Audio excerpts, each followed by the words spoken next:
Monica! I don't want to see you back here until you're ready to wake up and start doing things properly! Right now, you're a disgrace to my kitchen and to the Hotel de Boer name! It was an accident. I'm sorry, did you hear me asking for excuses? No, I'll do better, I promise. Why is she so aggressive? She won't even listen to what the poor girl has to say.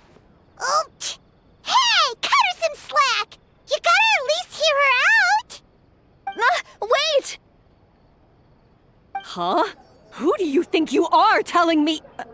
Wait a sec. Navia? Huh. So, you're bringing backup now. Suit yourself! You're still wasting your time!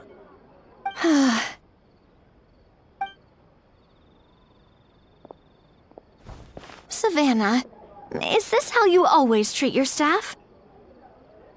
My staff is right. I'm the one in charge here now. And last time I checked, the Hotel de Boer doesn't take orders from the Spina di Rosula.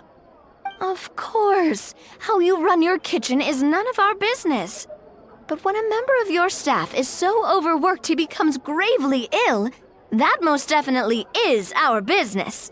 We're going to stand up for him, whether you like it or not. Overworked? I've said it before and I'll say it again. If Vermont can't handle the job, then tough luck. There are plenty of other capable people I can hire instead. But Philmont can do the job, he just...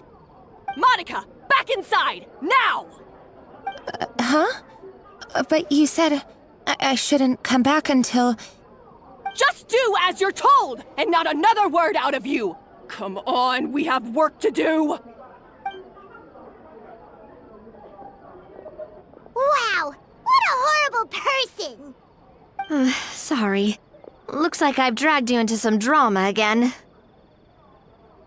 Her name is Savannah. She's the new head chef at Hotel de Boer. Ever since she took the job, she's been enforcing a brutal work regime and putting a huge amount of pressure on her staff. One guy was so overworked, he collapsed from illness. He's been bedridden for days, and he can barely even talk properly. I'm sorry. It's all my fault. I don't deserve to be a chef. At his family's request, the Spina di Rosula is trying to mediate on his behalf. We're not exactly making a ton of progress, as you saw. Savannah is adamant that Vermont's exhaustion and illness have nothing to do with her or how she's been running her kitchen. She's refusing to have any kind of meaningful dialogue with us. Our next thought was to talk to the other chefs at the restaurant and get a better idea of their working conditions. But with Savannah watching them like a hawk, no one has been willing to open up. And that's why I'm here, doing it the old-fashioned way. Camping out, watching, and waiting for an opportunity. Oh, shoot! It all makes sense now. Sorry. Paimon should have thunk before she spoke. Did Paimon ruin everything? Oh, no, not at all, Paimon. Honestly, the way she was laying into Monica, someone had to step in. I'm sure I would have piped up if you hadn't. And besides, I don't really think I'm built for espionage.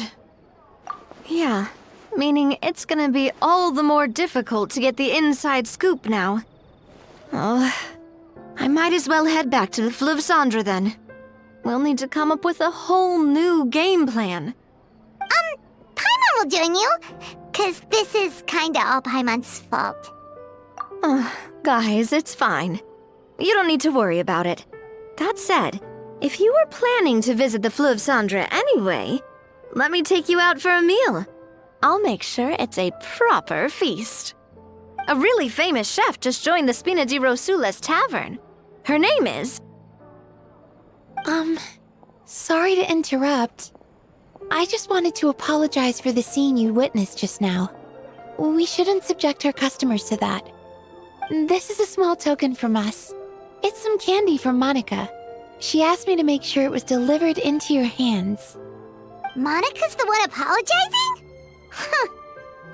Savannah is the one who owes an apology.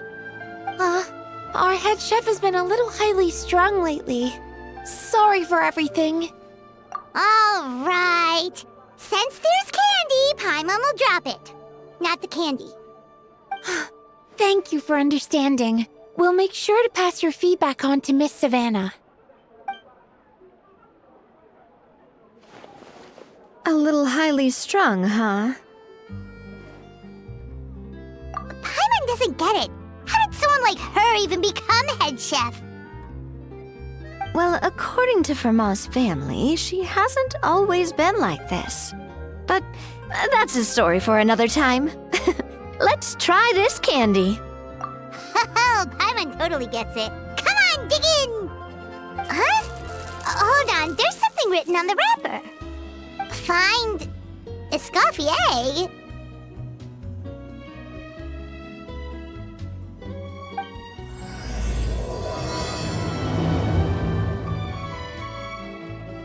Escoffier? Could this mean... Huh? You know that name, Navia? Yeah. Let's stick to the plan and go back to the Fleuve Cendre for now. That's where we'll find Escoffier anyway.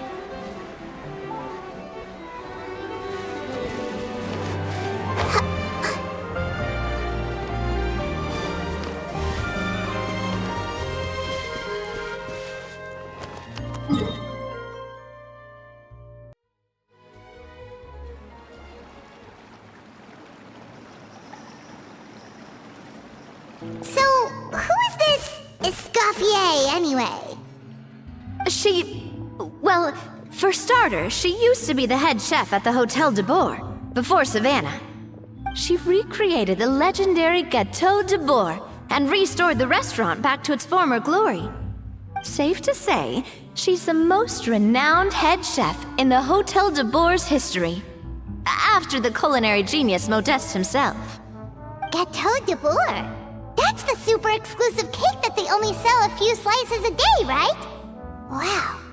Why the heck would she let Savannah take her place?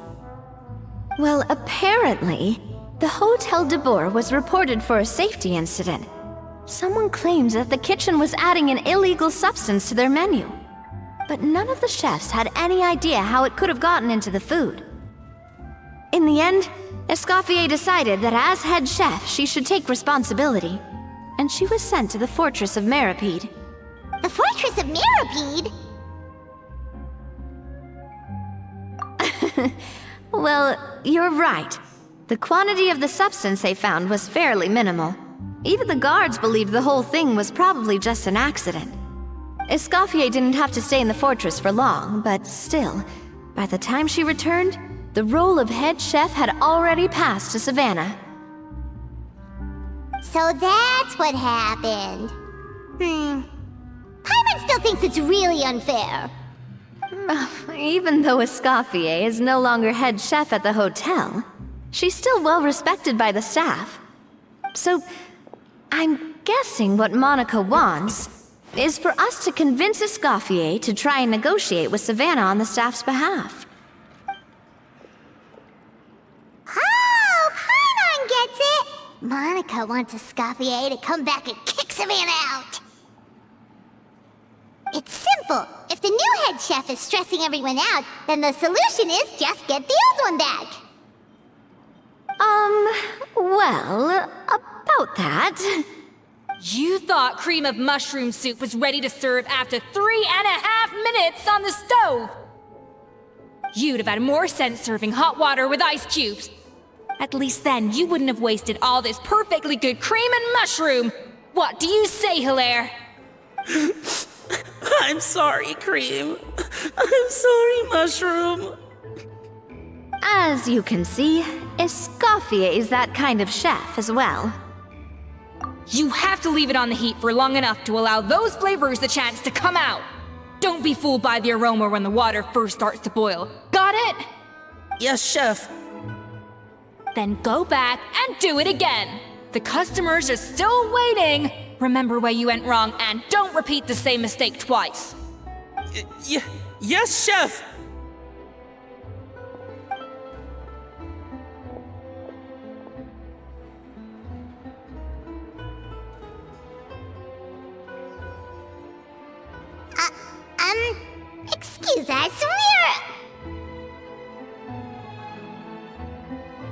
Waiting to be served?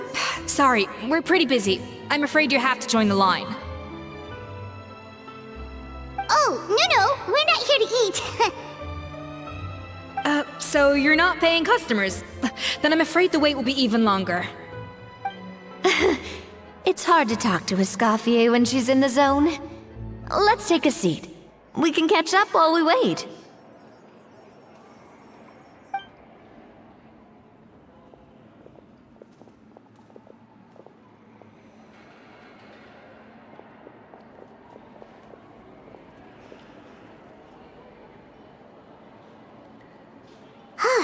Looks like the rush hour is finally over.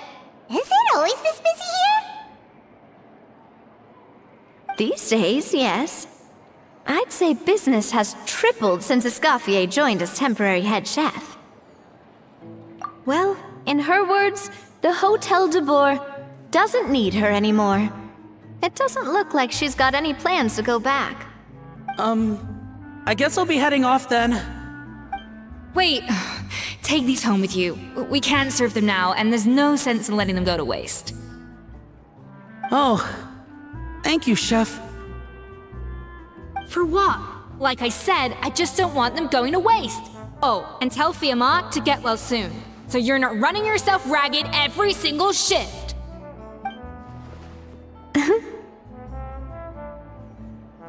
Fiamma. That's the second time we've heard that name. Who is that again? He's the chef that fell ill from stress. Hilaire is his son. And with Mom stuck at home taking care of Dad, he decided to pick up some work to help pay the bills. Escoffier knows their situation, so she's been making some extra food every day for him to take home. Hey, I heard that, Navia! I've told you before, no one's making extra food. Hilaire is making blunders in the kitchen, and I can't serve his failed dishes, so he might as well take them home. Yeah, failed dishes that just so happen to be nutritionally complete every single time. So you two must be the world-famous traveler and his companion, Paimon. Yes? Is there something I can help you with? Oh, so you know us already. We'll skip the introduction then. We're here to talk about Savannah. Oh, I certainly am. The Spina's headquarters are right next to the tavern. And I've lost count of the number of times Navia's come to pester me about it. But I don't work for the Hotel de Boer anymore. And being ex-head chef doesn't give me the right to interfere with that business. Besides, I'm the one who persuaded Savannah to take the job in the first place. What? Well, she was a much gentler person back then. A little timid even. She wasn't at all confident that she was the right fit for the role. That's hard to believe. Are we definitely talking about the same Savannah here? Honestly, I do wonder if she's just emulating me. I mean, I'm not the most pleasant head chef to be around either. Anyway, suffice to say that given the history between us, it'll be tricky for me to tell her she's doing her job wrong without coming across like a huge hypocrite. Fiamma and the others probably think that Savannah gets it all from me. I wouldn't be so sure about that, Escoffier. Look at this note we got from Monica. She mentioned me. Whatever shortcomings you feel you have, it looks like Monica still trusts you. As for the others, well, how can you know what they think unless you ask them? Monica. Plus, it's not like we're asking you to storm in there and raise hell. We're only in the initial phase of our investigation. All we're trying to do is get the other chefs to open up to us. Oh, Monica. Oh, Monica! Escoffier? I can't believe her! Powdered sugar is supposed to be applied sparingly. Look at all that on the wrapper. It's thicker than the sole of my shoe. Unbelievable! I won't stand for this. She has to learn. Come on, we're going. Wait, so now she's, Let's go catch up to her. We don't want to keep her waiting.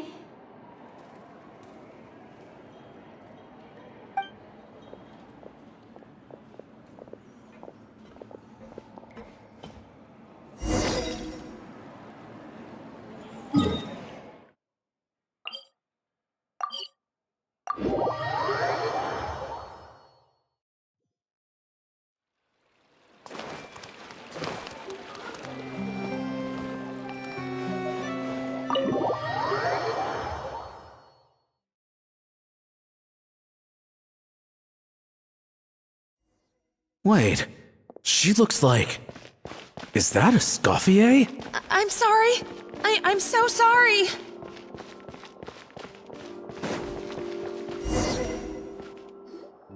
I'm so sorry. I messed up your order.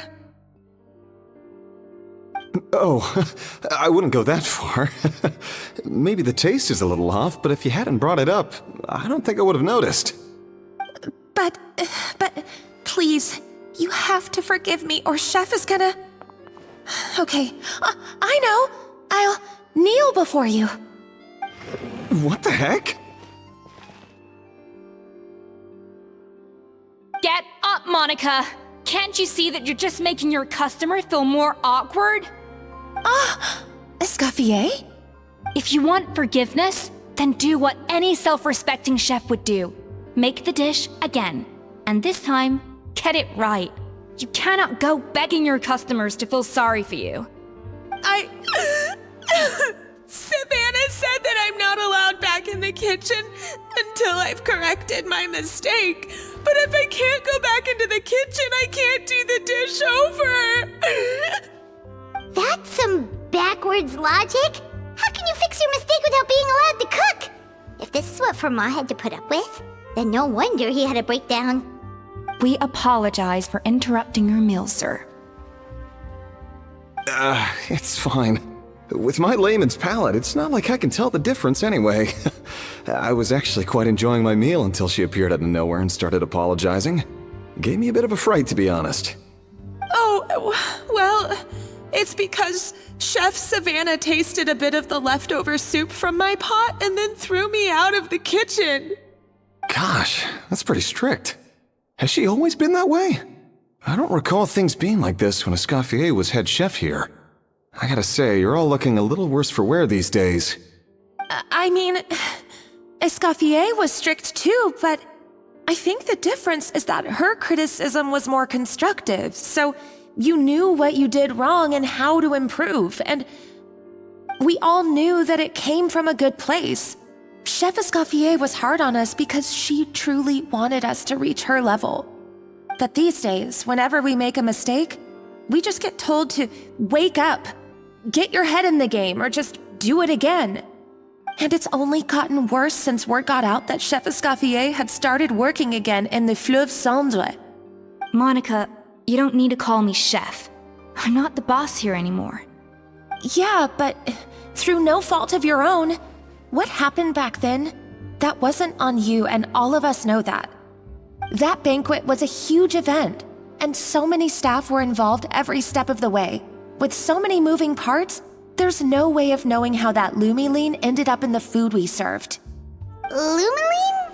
What's that?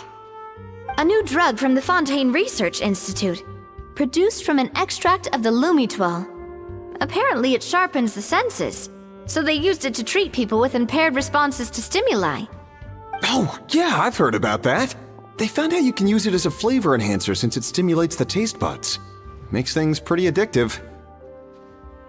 They also found that overuse can have mood-altering effects, and even lead to nerve damage.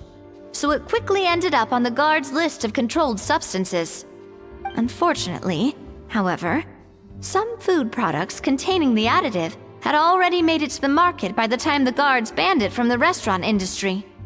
Everyone knows that in all likelihood, someone probably just purchased a batch of contaminated ingredients by mistake. But you took all the blame. We all know why. You just didn't want to see this turn into a place where tensions are constantly running high, because everyone's suspicious of each other all the time. And now look at you, a fry chef in the Fleuve Cendre. What are you trying to say? Sure, the Spina's Tavern is no Hotel de Boer, but come on. It's not that bad, is it? Oh, the Fleuve Cendra, you say? Great! That's where I'm dining from now on. Monica, I'm very happy with my current job. And there's no changing the past. We just have to let bygones be bygones. Besides, at the end of the day, I was the head chef, regardless of whose mistake it was. Ultimately, the responsibility lay with me. If only Savannah was half the boss you were. I'm sorry? Do you have a problem with my conduct as head chef? No, chef. So, you do remember who's boss? Escoffier? I thought you'd left this place for good. What are you doing back here? What happened to you, Savannah? Why are you acting like this? When I turned this place over to you, You made me the head chef and gave up your right to tell me how to do my job. You're not the boss here anymore, so stop acting like you own the place. Whoa. Sounds like someone has a chip on her shoulder. Oh, Savannah! My God, have you grown a temper since I last saw you? Have you put even half the amount of energy into improving your cooking skills, or are you still using the Pluie Lotus as an off-brand markup, thinking no one can tell the difference? That's none of your business! What happened to not storming in and raising hell? Ho ho! I was not expecting to see something this spicy as soon as Escoffier returned. Huh? Fan Asian? Aye, miladies. Might I make a humble suggestion? Given that we have ourselves a tête-à-tête between chefs at the Hôtel de Boer, I dare say it would be de rigueur to settle this the traditional way. The traditional way? That can only mean one thing. That's right! I'm talking, of course, about the tradition established by Modeste himself. The cooking contest! According to legend, the founders of Hotel de Boer, Modeste and Savelli, used this method to resolve all of their disputes. Everything from petty arguments over next week's menu to disagreements over the strategic direction of the restaurant. The cooking contest would decide who had the final say. It sounds like they had a lot of free time on their hands. Well, it might sound that way to us. But in fact, the cooking contest played an enormous role in motivating chefs to hone their skills, reaching new heights of excellence in the culinary arts.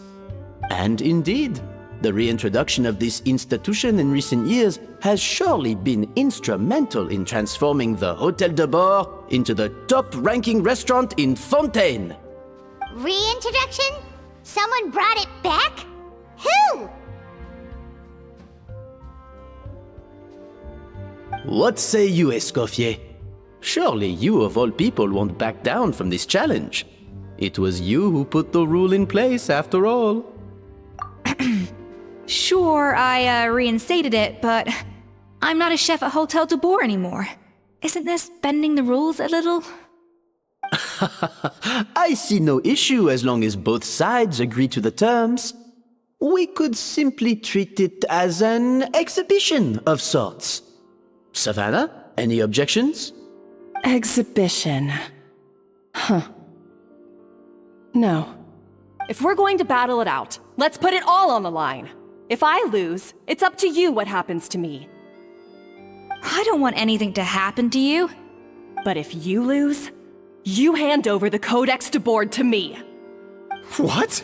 The Codex de Boer? Only the legendary handbook written by the original head chef Modeste. It contains all his secret recipes, including Gâteau de Boer. It's the greatest treasure in Fontaine's culinary world, and only the present and former head chefs of the Hôtel de Boer have the right to read it. Present and former? Wait, but that already includes Savannah, though. What do you want that old thing for? You have your own copy, don't you? Don't take me for a fool. You know perfectly well what I mean. I want your copy! The original version! The one you took with you when you left us! I'm sorry, I must be missing something. You know, there's no difference between the original and the copy, right? They contain the exact same recipes. Stop trying to change the topic! What's wrong, Escoffier? Scared you're gonna lose to me? Or are you scared of me getting my hands on the original codex? Savannah, you may remember that we gave her the original as a parting gift to thank Escoffier for her years of service. Asking for it back feels a little, Oh, I'm sure it won't be an issue, as long as both sides agree to the terms. Those were your words, weren't they? And as for the contest itself, let's make it a bake-off. Gâteau de boar, per the recipe in the codex. Well, Escoffier, you against me. Are you in or out? You sound surprisingly confident. Alright then, let's see how much you've actually grown. I hope you surprise me, Savannah. I'd hate to find out that all you've learned after this long is how to chew people's heads off. Believe me, I'll show you. Escoffier, are you sure this is a good idea? You accepted her terms a little hastily. Oh, it'll be fine. Let's head back to the Fleuve Cendres so I can get prepping.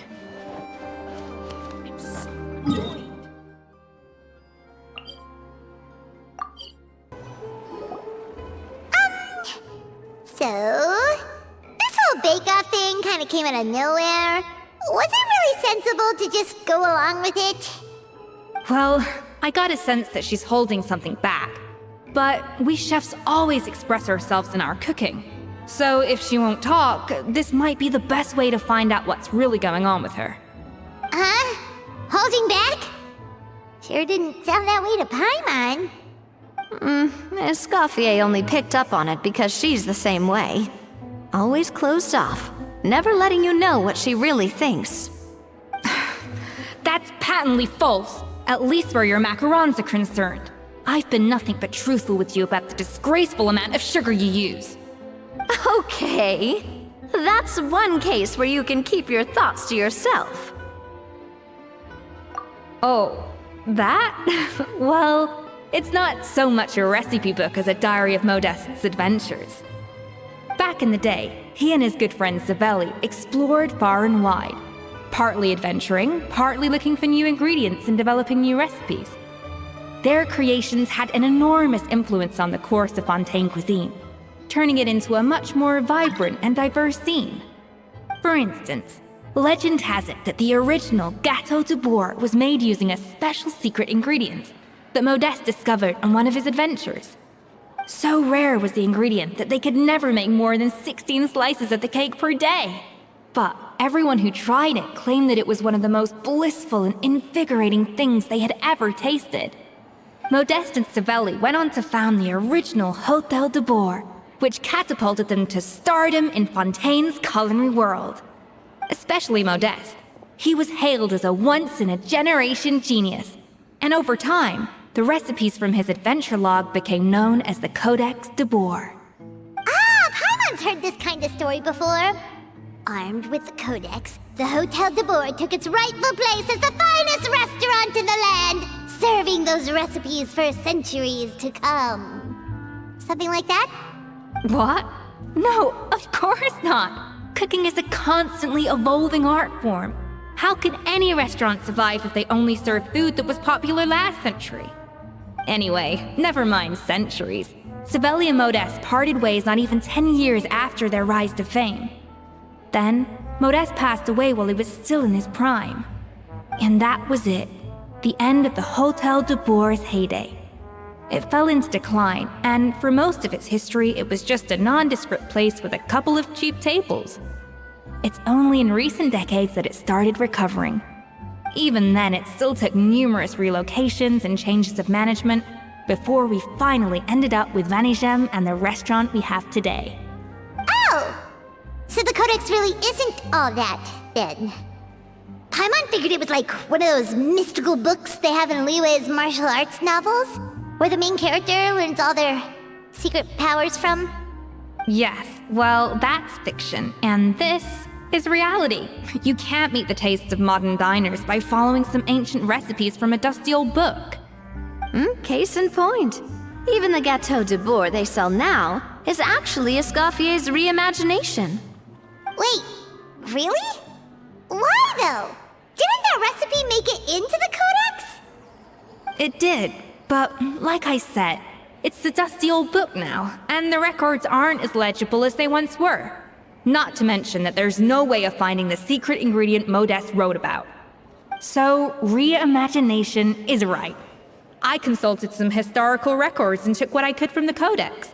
But ultimately, the Gâteau de Bourg of today is my own recipe. As for why we gave it the same name and kept the tradition of only selling 16 slices a day, well, you've got Venegem's business sense to thank for that. Oh, huh. Well, that kind of takes all the mystique out of it.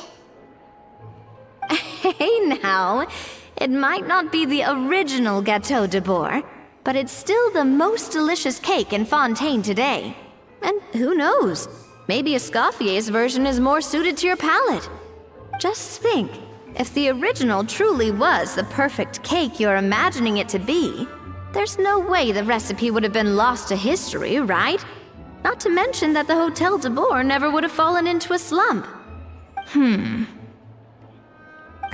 Anyway, before I left my role as head chef, I made a copy of all the recipes from the codex, including my own improved versions, and turned them over to Savannah. So why is she so interested in the original copy? Could it be a symbolic thing? Like, whoever holds the original Codex de Bourg is the true head chef? Well, it was clearly precious enough to give to Escoffier as a parting gift. Meanwhile, Savannah only got a copy. Maybe from her point of view, it's like management doesn't truly see her as being worthy of the role. You think so? The only thing is, it was her suggestion to gift me the original in the first place. Well, a joint decision by her and Venegem. But still. What? Huh. Guess she's had a major change of heart since she became head chef. Yeesh. Who knows? We could speculate forever. Better to just let our gâteau do the talking. It means besting her in this bake-off, and then getting her to explain herself, even if I have to beat it out of her with a spatula. However much she's changed since we worked together, I believe that she still has her chef's pride. And if she respects the art, she'll respect the outcome of our contest. Well, I'm confident that you and your spatula can get justice for Froment. All you need to do now is win the contest. But that should be a breeze for you. Let's not get too ahead of ourselves. Gâteau de Bourg is very complicated to make. Usually, it takes 3 chefs working in tandem to cover everything. Now, if I had to push it, I could probably do the work of 3 chefs myself. But I'd prefer to play it safe if I can find a couple of assistants in time. Well, that's easy. The 3 of us are veterans in the kitchen. You just need to pick 2 of us. Well, I have heard the Traveler is an accomplished cook, as well as a warrior. But be warned, I will hold you to exceptionally high standards. Think you're up to the task? Oh, count me in too. I've spent weeks perfecting my macarons after your scathing review. Even if it means competing against the Traveler, so be it. I'll show you what I'm made of. Confident. I like it. Alright, let's start with some elementary mise en place. Show me your knife skills.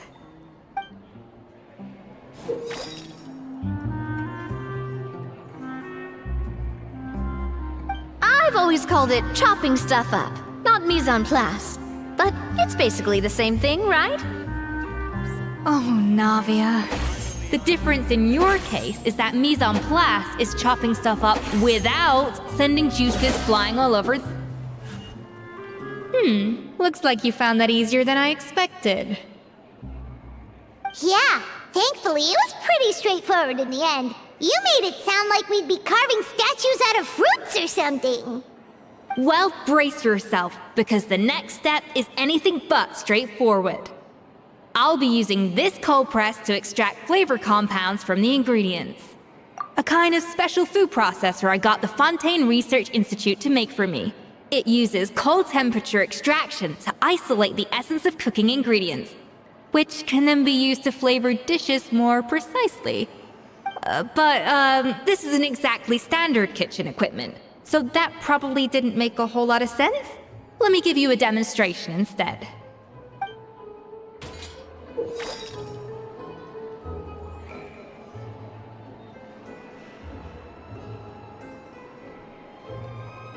Custom-made equipment from the Fontaine Research Institute, huh? That's some pretty high-tech food prep. Paimon's never used anything this weird before. Cool! Not weird. And done. These are the flavor compounds extracted from our ingredients. I processed all the fruit you chopped up earlier.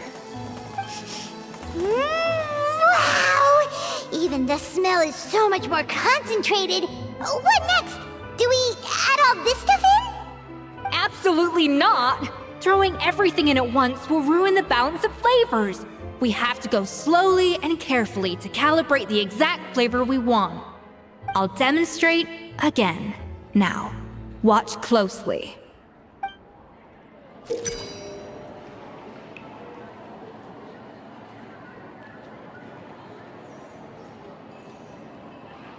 Slowly and carefully. Not a drop too much, and not a drop too little.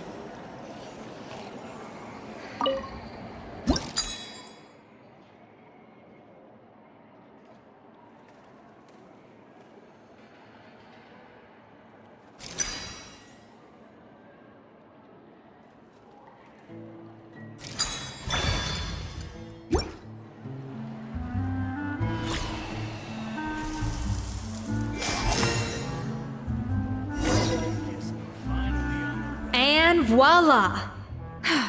Now it's your turn.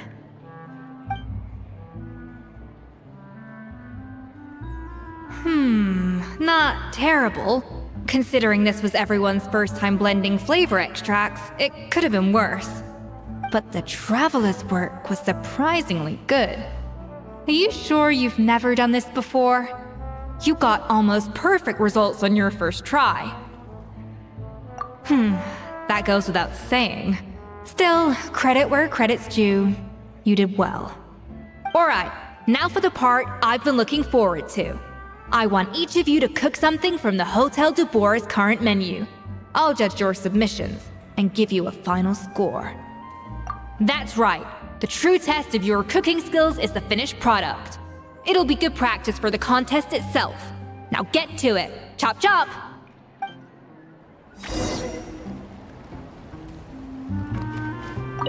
How's it going? Have you picked a dish yet? Choose wisely. I expect you to present the most delicious thing on the menu.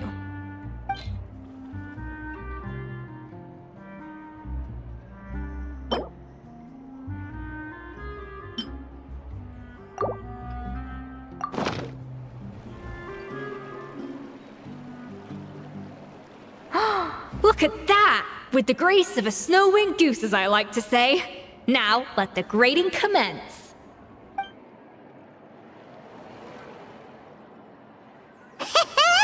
Pretty good, right? Not to brag or anything, but Paimon's a bit of a connoisseur when it comes to la food.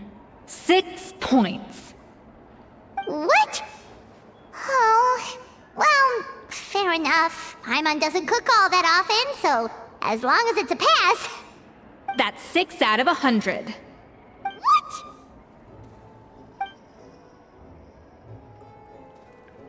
You say you're a connoisseur, but it's quite clear from this dish that you have far more experience consuming food than creating it.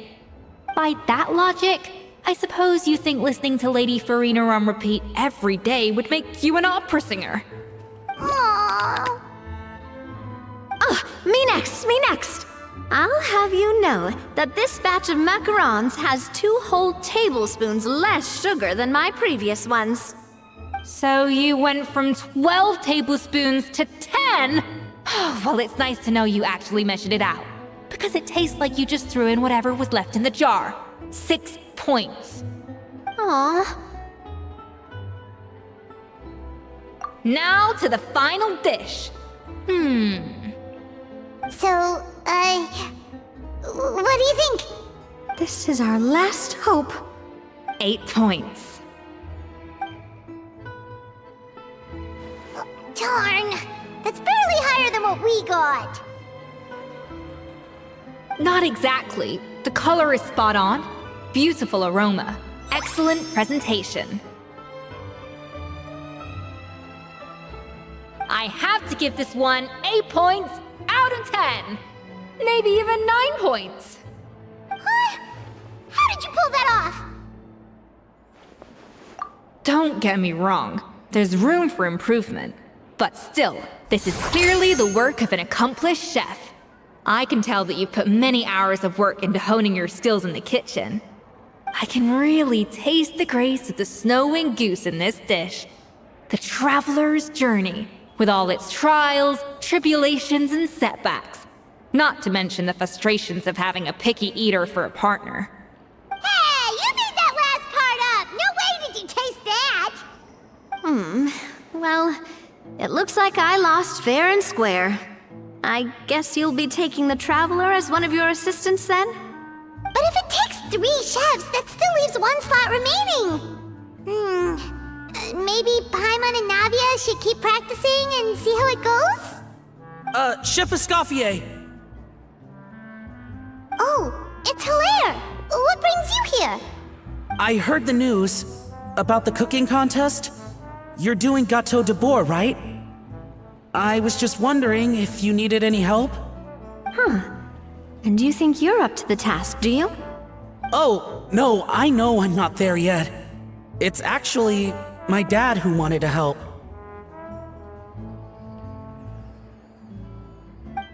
Firma, last I heard, you could barely get out of bed. Chef Escoffier, Navia, Traveler, thank you all so much for everything you're doing for me and my family. I've had enough of sitting around at home while you run yourselves ragged. If you let me, I'd like to help you win this cooking contest. Yeah, I was gonna say the same thing. Don't you worry. I'll be fine. I'm feeling much better now. I'm sorry. I know I've been rather useless these past few days, but not anymore. The fact is, I'm a fine chef, despite recent events. I've proven myself in the Hotel de Bois kitchen, so if anyone's qualified to work under Chef Escoffier, it's me. I think. I hope so.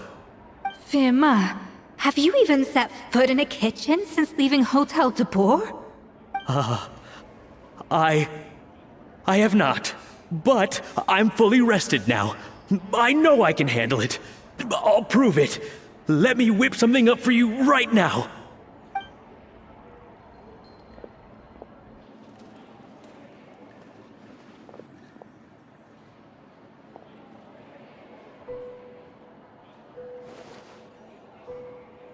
Huh? That's strange. Why are my hands shaking? What do you call this, Firma? I can't seem to grip my knife. Do it again! Again! Again! I... Hopeless. Get out of my kitchen yesterday.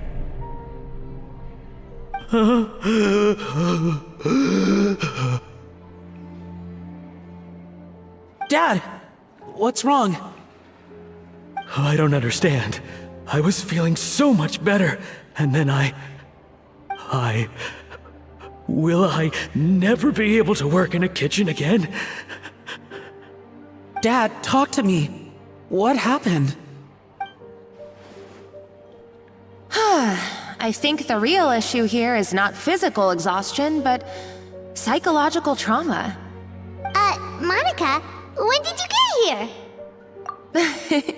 Probably because you were all concentrating so hard on your cooking. I didn't want to interrupt your flow. But anyway, Firma, I'm so sorry. If only I'd known how serious your situation was, I would have stood up for you sooner. You have nothing to apologize for, Monica. During those long nights of redoing every order, you were the only person who looked out for me. Oh, come on. All I did was make you some tea. I doubt it was much help. Savannah was so ruthless toward you. I probably should have brought you something stronger. She sounds like the worst. All right, another Savannah horror story. Let's hear it. She's been getting harsher and harsher on us ever since she heard about Escoffier's new role in the Fleuve Cendre. Seems like no matter what we make, she'll find something wrong with it. What is this? It looks like a dog's been at it! In the trash now! Then she orders us to redo the dish again and again, but we never know what's going to make her happy. Do it again, do it again, do it again! Every time you remake it, you just get another earful from her. Either straighten yourself out, or get out of my kitchen! So now, it seems like just picking up a kitchen utensil gives me flashbacks of her yelling at me. Oh man, that must be awful. The more I want to get it perfect, the more my hands shake, and the more scared I am of making another mistake. How can you give up so easily, Firma? You weren't a quitter when you were working for me. And even under Savannah, you talk about working late into the night trying to perfect your dishes. That says to me that you still hadn't lost that determination to prove yourself. What changed? I don't know what's come over me. When I think back, I just remember feeling like my heart and my hands were growing heavier and heavier as the shift went on. Each time I had to redo a dish, my heart sank a little further. Maybe Savannah was right. Maybe I am just hopeless at this. Dad. I see. Well, it sounds like there are some deep issues at work here. Ones that won't be resolved by merely seeking compensation. I will win this contest, and after that, I encourage you to approach Savannah and talk this out. But what if you can't find another assistant in time? Clearly, I'm in no state to help out. You think being one person short will ruin my chances? Let's not forget, I taught you and her everything you know. Even if I had to go it alone, I would present the perfect gâteau. Oh, well, Paimon and Nadia will still keep practicing, just in case. And so will I. Yeah! And if worse comes to worse, we can always get the Spina di Rosula to put out an emergency call for chefs. There's gotta be someone out there, right? Actually, I thought maybe I could help. That's sort of why I'm here. What? Why didn't you say so? I was going to, but then... well, this is the first chance I got. You do this for us? Thank you so much, Monica. Alright, fine by me. But aren't you still working for Savannah? Joining the other side seems like a guaranteed way to put your future employment in jeopardy. I know, but it's all right. I've made up my mind. With the way things are, I can't keep working for Savannah much longer anyway. Unless I want to become the next Firma. I'm done with sucking it up. It's time to try and turn things around. If this cooking contest can get Savannah to see the error of her ways, then I'm sure she'll forgive me for this. Well, Paimon didn't think we'd be poaching from Savannah's staff to get our third person, but there you go. Anyway, Monica's a professional chef, so nothing could possibly go wrong now. Great! Then it's settled. And to congratulate you all on making the team, I propose a Spina-sponsored meal to celebrate. Spina sponsored? Wait, you mean I'm cooking? Well, I promised the traveler a feast in the Fleuve Cendre. And I know how much you've been looking forward to it. Yeah! Feast, feast, feast! Alright, if you insist, then prepare for some of the finest food of your lives.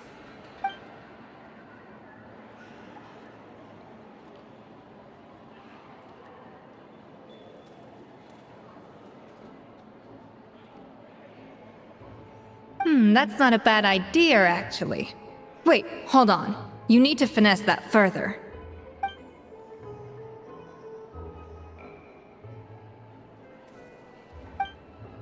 That was a dream come true. Paimon never knew Fontanian cuisine could be this good. So, this is what Chef Escoffier is truly capable of.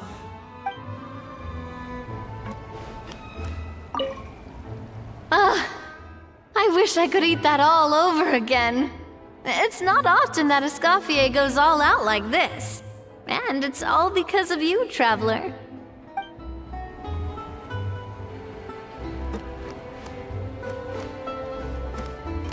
I guess I'm finally on the road.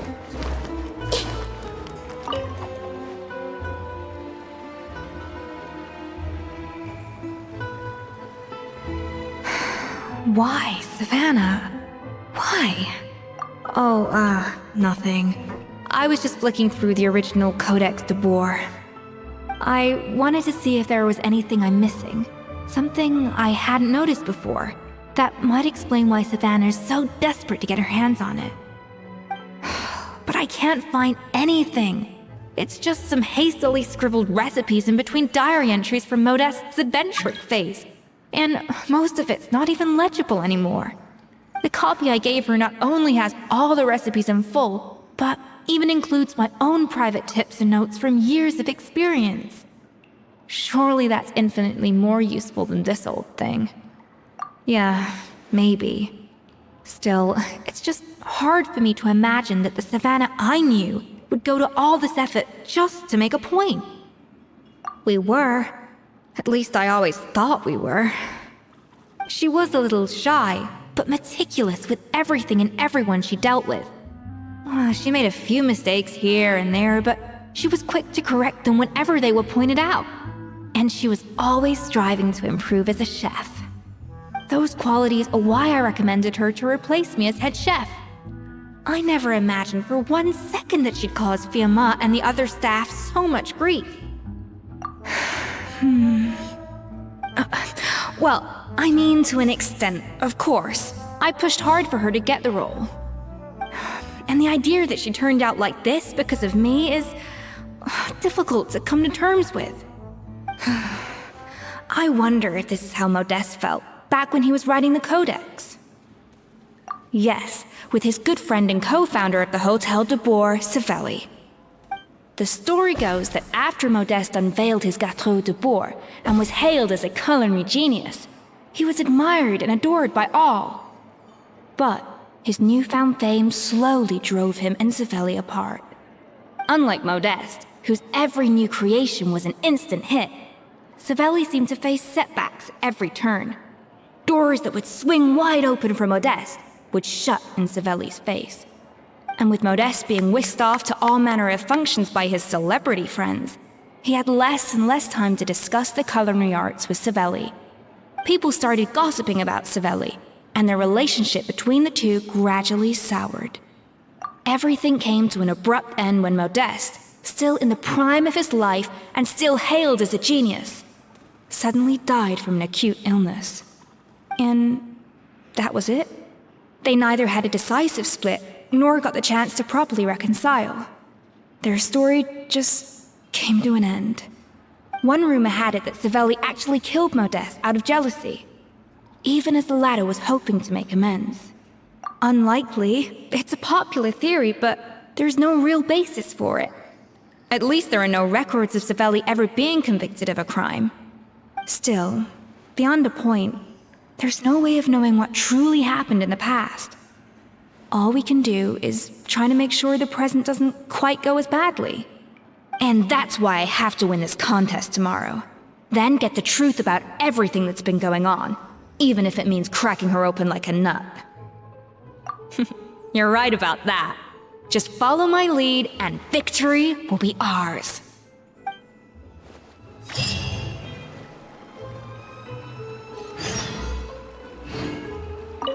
Let's hope that Savannah isn't all sizzle and no steak. After all the work we put in, it would kinda be a shame if tomorrow was a complete cakewalk.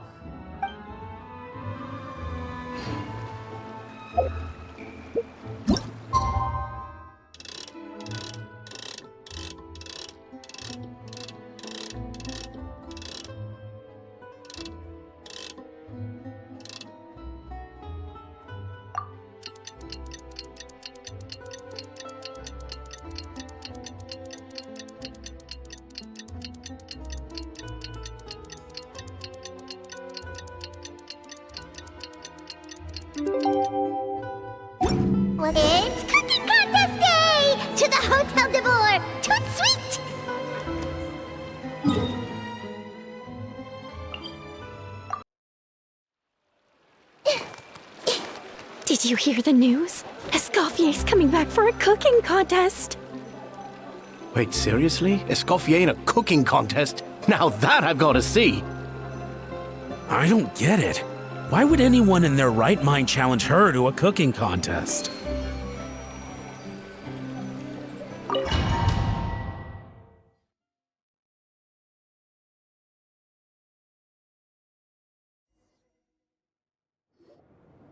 Mesdames et messieurs, welcome one and all to the Hôtel de Bord and to this most exciting of cooking contests. Savannah, I've brought the original copy of the codex you asked for.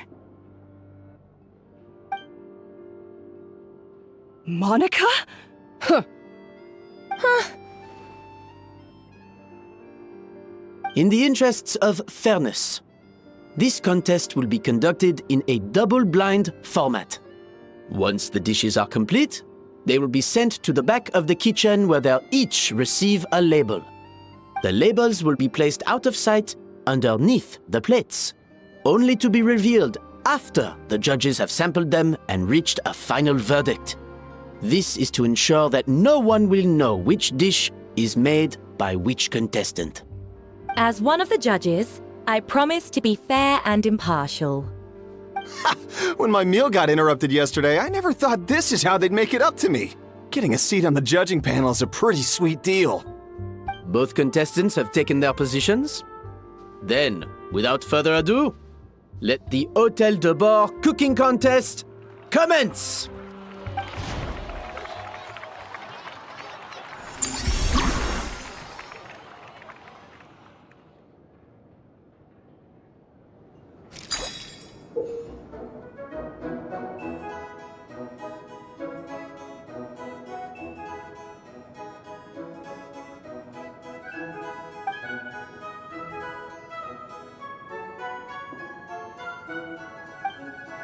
Monica, Traveler, it's go time. Let's do this.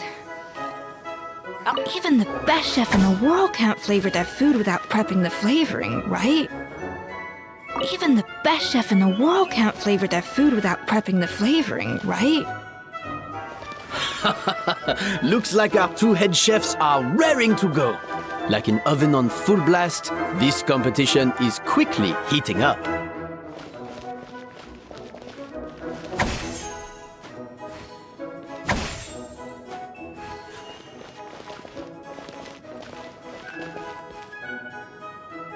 A dash of frosting!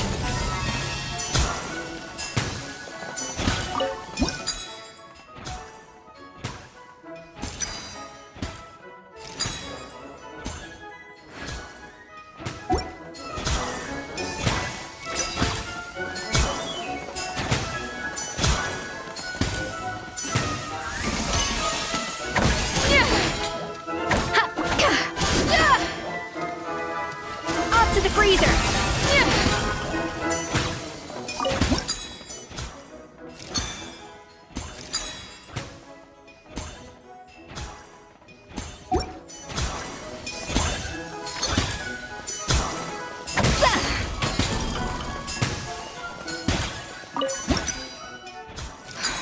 Stay calm, Escoffier. There has to be a way to balance the flavors. Just think. That should be enough flavoring. Now hurry up and balance the flavors.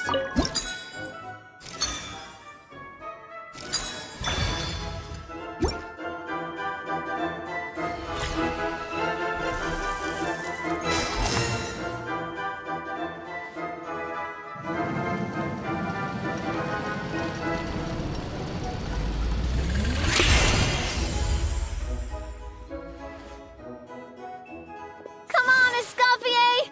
Come on, Traveler!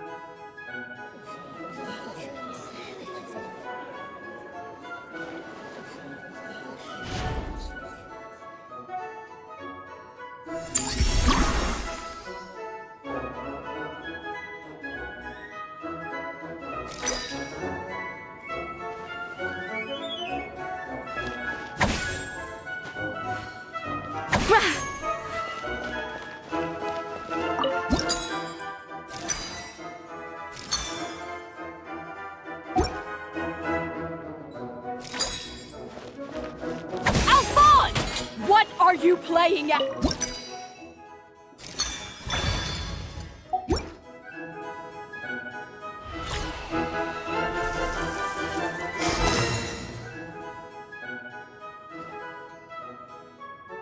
So, what do you think?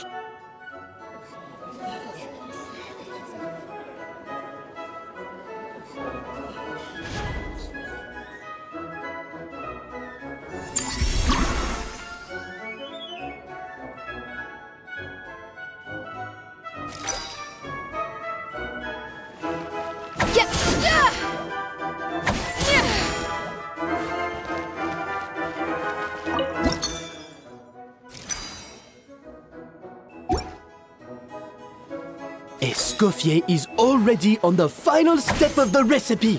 Let's check on... The balance of flavors is about right, but the quantity is too low.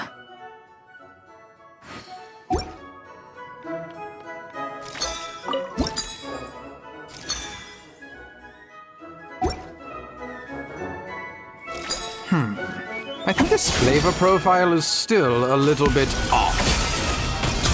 Enough! Oh, useless! Both of you! Make like an egg and beat it!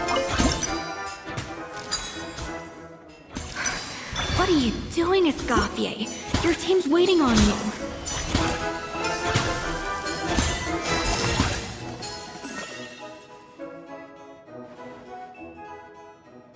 You can't match Escoffier's talent.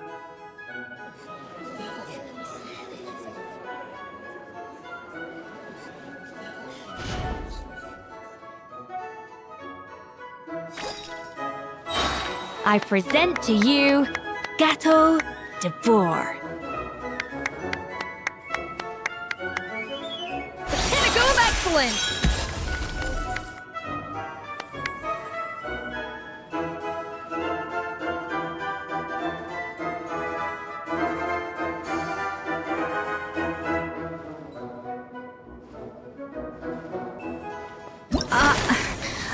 I was just exercising caution. I had to make sure everything was perfect.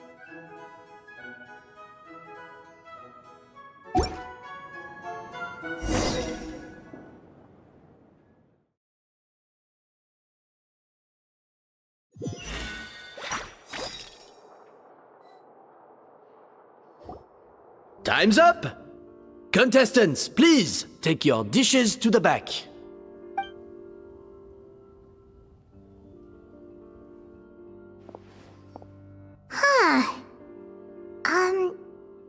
That guy was right. You really can't tell whose is whose just by looking at them. We both made the same dish after all. For all her flaws, Savannah's a talented chef who earned my recommendation for good reason. She wouldn't screw up something as elementary as the cake's appearance. Whoa! This is really rather good. Wonderfully soft and fluffy. Beautifully sweet. This is a masterclass in how to make Gâteau de Bourg. I would give this one at least 9.9 out of 10! Only because there's something about the flavor of the base. It's just a little different from the recipe I'm used to. Huh? Really? I couldn't tell.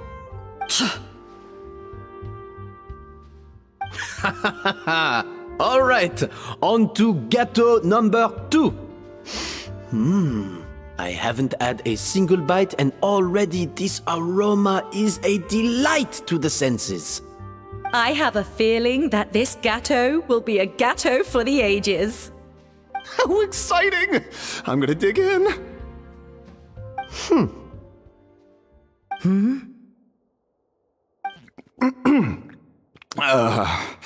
I think maybe someone got a little carried away when they were adding the sugar.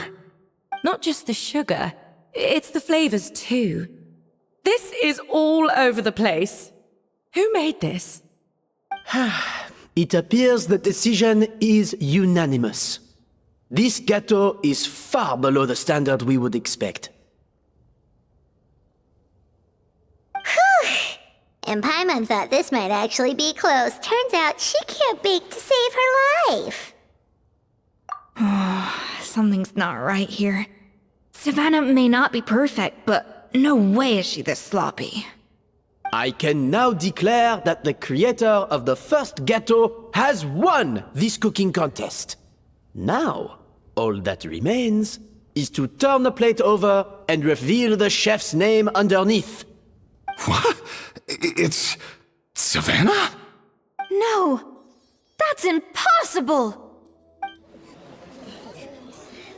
Hey, Savannah! You cheated, didn't you? You cheater! What did you do? Oh, you swapped the plates, didn't you? Well, someone's a sore loser. These cakes went from the oven to the judge's table without me ever laying a finger on them. And everyone here can attest to that. It was Vanejem's staff who labeled them in the kitchen. If you're looking to accuse someone, why don't you start with them? Isn't it more likely that Escoffier's lost her edge? Oh, or maybe her assistants let the team down. You take that back! Judges, we demand a rematch!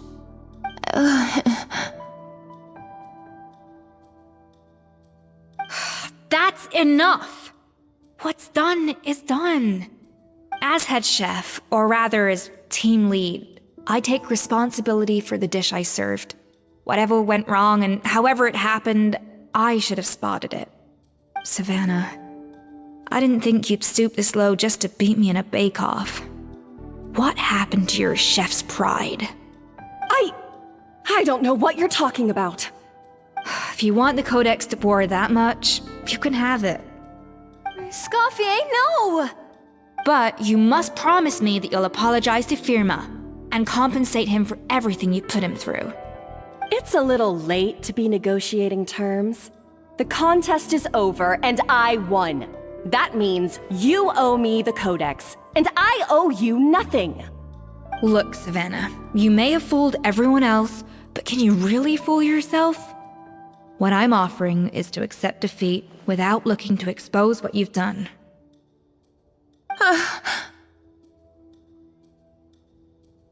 But only on the condition that you promise to stop putting so much pressure on your staff. Fine. I'll treat this as your final handover of duties from one head chef to the next. So, will that be all, ex-head chef? Or is there any other unfinished business you'd like to leave in my hands? I didn't mean that to be a scolding from your former boss, just a word of advice from a fellow chef and a friend. But I don't know if you're even open to input from other people anymore. I know what I'm doing. I don't need your advice. All right, fine. I'm glad to hear it.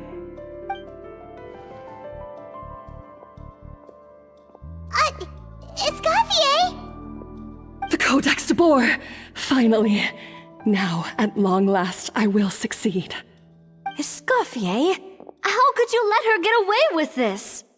Yeah! The Codex is a souvenir of your time here! Doesn't that mean anything to you? It's alright. It was just a bake-off, not the end of the world.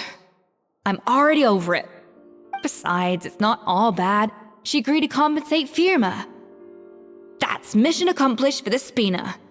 Honestly, if I'd have known that giving her the Codex would solve everything, I'd have just done that in the first place. I mean, why bother with the whole cooking contest? It's such a waste of time and energy.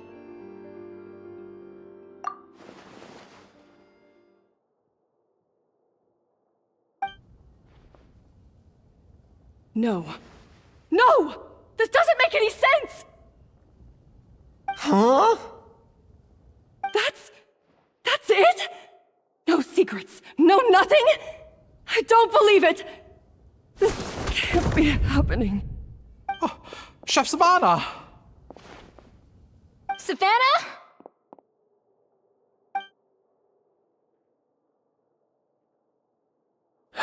It's nothing life-threatening.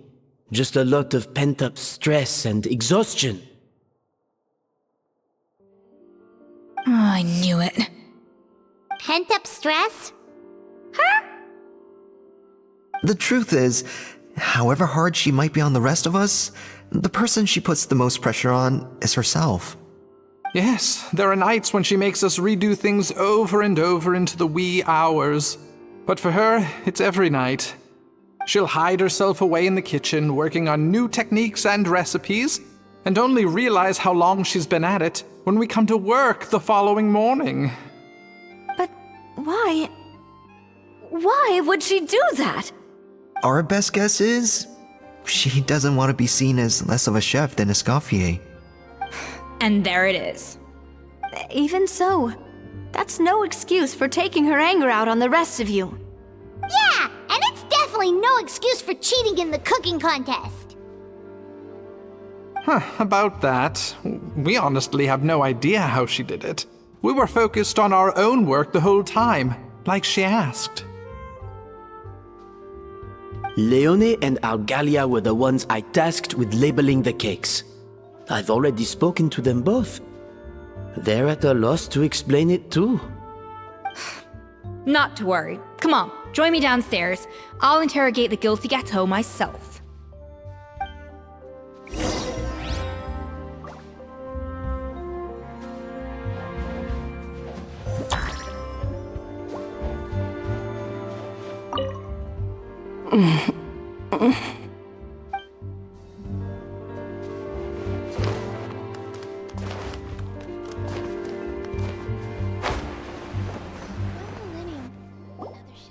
Well, how is it? Have you figured out what it was? Oh, this is aggravated assault on my palate. I'd rather eat wet cement than this. Is it really that bad? I made sure to taste test it before it was served.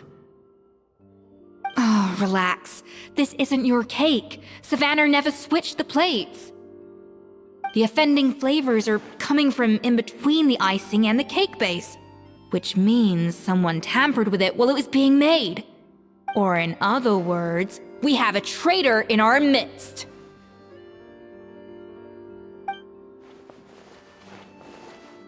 I'm sorry. I was forced into it. It was Chef Savannah. She said if I didn't cooperate, she would... Calm down, Monica. I've already accepted defeat. And if I wanted retribution, I would have brought this up when the results were announced. Whatever's going on with you, just spill the beans. There's no need to hide it.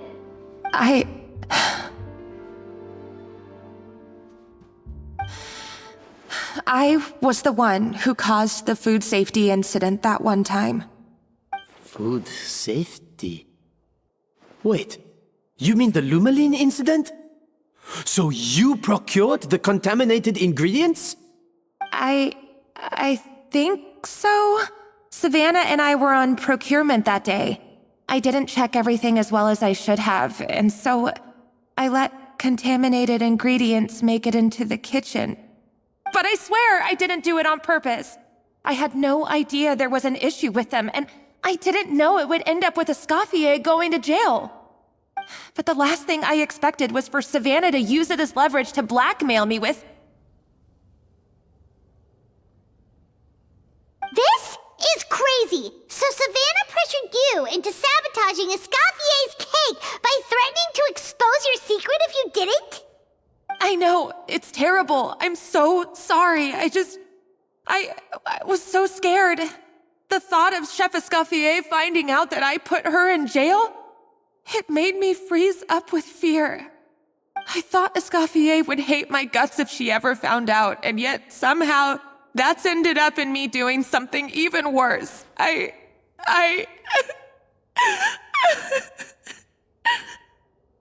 Seriously? All this fuss over a little slip-up? Huh? Firstly, it's not like I got a life sentence. I did my stint at the fortress, and now I'm out. And secondly, I had my own reasons for leaving the Hotel de Boer. This wasn't the only factor. So, you don't need to feel ashamed or frightened or anything like that. Any more than you need to add butter when you're pan-searing foie gras. You mean... you forgive me? Oh, well, I'm not saying you don't have to take responsibility for your mistakes. You should tell Vanagem to mark down your performance for the past few months. Then do some digging and find out exactly where those contaminated ingredients came from. Sure, you've made mistakes, but now's the time to fix them. Understood? Understood.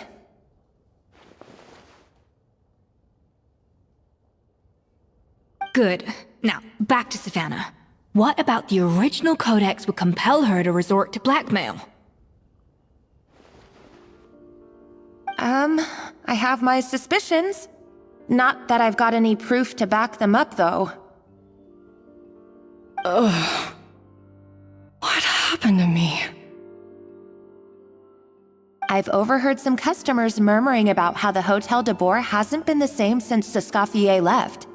They think our menu doesn't taste like it used to, especially our signature items. Now that you mention it, I noticed it during the contest too. I couldn't put my finger on it, but the flavor seems subtly different from how it used to be. But the difference was so small, I'm sure no one would notice it besides our most loyal customers and true dessert connoisseurs. Still, as head chef, it's easy to see why Savannah would get so hung up on it. So many times I've seen her make the cake base over and over again, late into the night, determined to match Escoffier's version. But something's always slightly off every time. Yeah, I've noticed that too. Never really gave it much thought, though. Thinking back on it now, it's clear that Savannah's been in a downward spiral ever since Escoffier left. She wants to prove that she can fill Escoffier's shoes. That's gotta be the reason. But after countless setbacks, she's getting more and more unhinged. And at some point along the way, she switched from doubting herself to doubting Escoffier. Doubting Escoffier? For what? Yeah, it would explain why she was bent on getting the original at any cost. She must have thought Escoffier purposely omitted key details from her recipes when she copied them out. Also, she could retain her place as the #1 chef in Fontaine, the only one privy to all the secrets of the trade. Oh, for goodness sake, what a stupid idea. Of course. Then she finally got the codex only to discover that the secret recipes she's been pining for don't exist at all. Seeing how utterly wrong she was must have been a real shock to the system. It probably brought up everything at once. It overwhelmed her, and she passed out.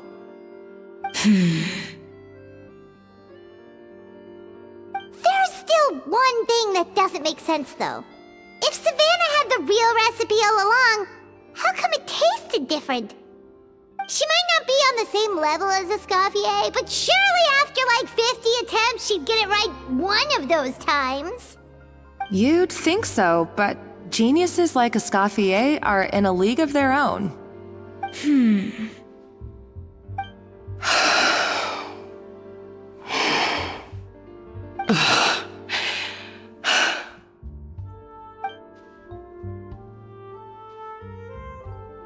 New head chef, you say? What's her name? I don't think I've heard of her before. I wonder, can the Hotel de Boer keep its edge without Escoffier at the helm?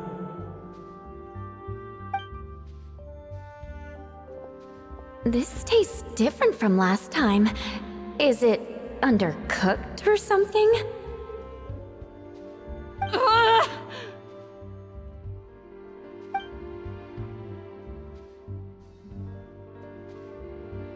Take this. It's a copy of the Codex de Boer. From now on, you will be its keeper. Don't listen to the doubters. If I say you can do it, then you can do it. Even if you don't believe in yourself, at least believe in me. Hey, did you hear me? Once I'm gone, the restaurant is all yours.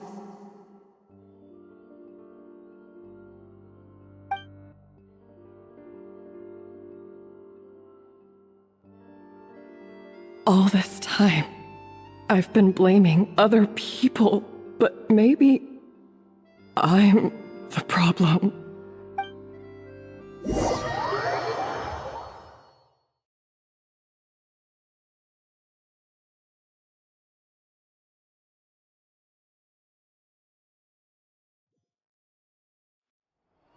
I sincerely apologize for putting everyone out.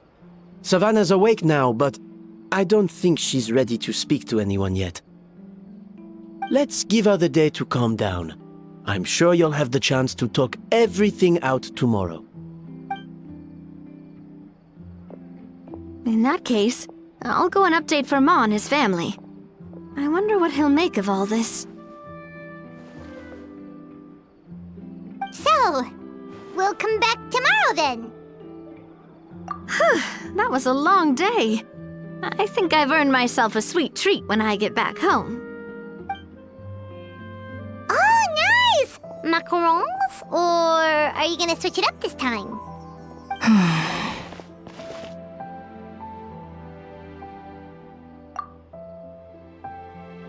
Traveler, how much do you know about the snow-winged goose? Every year, they migrate long distances in search of a suitable home. There's always one goose at the front whose job is to lead the flock. Fontaine poets often use the image of that goose to explore the ideas about leadership and genius. They usually imagine someone who's a cut above the rest, a model of perfection. But what those poets don't know is that during a migration, the lead goose is always changing. Once the lead goose shows signs of fatigue, it retreats to the back of the flock and allows another goose to take its place. So the truth is that leadership, with all the responsibilities and pressures that come with it, it's something that everyone takes turns at. But we humans completely miss that fact when we project our own ideas about social hierarchies onto them. I guess what I'm saying is, I don't buy into this notion that there's some sort of gulf between normal and genius. Cooking is a science, not magic. Given the same ingredients, same recipe, and same environment, I see no reason why two different people shouldn't be able to create the exact same dish. Of course, some people have a more sensitive palate than others, and some people are just born bolder or more conscientious. But these are all variables that can be accounted for with time and practice. I'd have no reason to expect so much from others if I believed that perfection can only come from the hands of a genius. The only reason I hold people to high standards is because, well, I believe they're capable of greatness. Okay, I've made up my mind. I'm gonna get to the bottom of why Savannah failed. And come tomorrow, I'll give her the scolding of her life, pointing out all the mistakes she's made along the way. Then she'll finally see the error of her ways.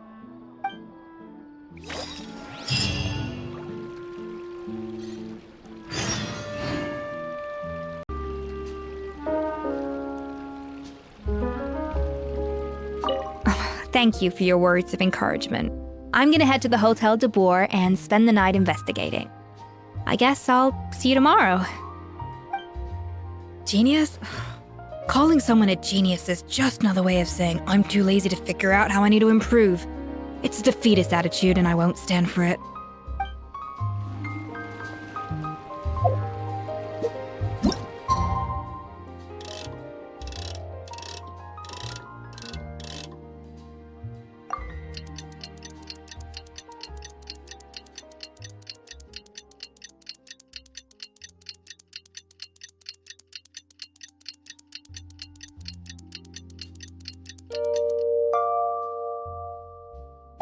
If you're not sure what to do next, how about I take you on a walk?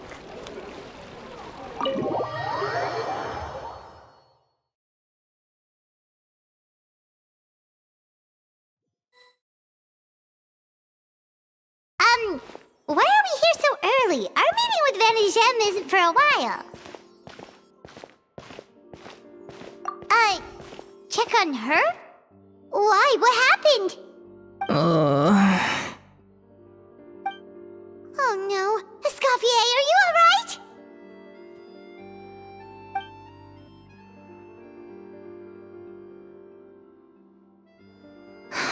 I'm fine.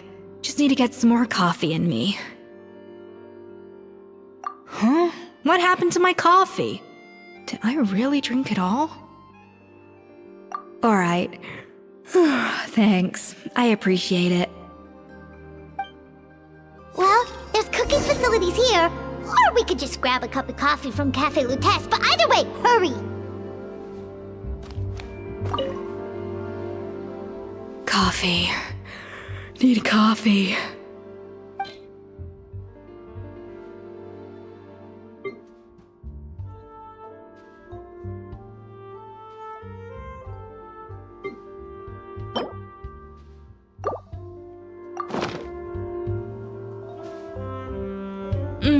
Strong, bitter coffee beans, transformed through expert brewing and balanced perfectly with rich, creamy steam milk. Wonderful. I feel much better now. Thank you so much, Traveler and Paimon. Glad to hear it, but make sure to catch up on your sleep when you get the chance. I think I figured out where the problem lies. Honestly, it's ridiculous. I don't know whether to laugh or cry. Wait, what investigation? What are you guys talking about? I'll save it for when everyone else gets here. It's so stupidly small, I can't believe it's caused so much drama. Yes, except my failures were stepping stones to success. Escoffier, have you seen Savannah? Huh? No, not since yesterday. Why? What's wrong? After seeing her home yesterday, we were all a little concerned about how she was doing.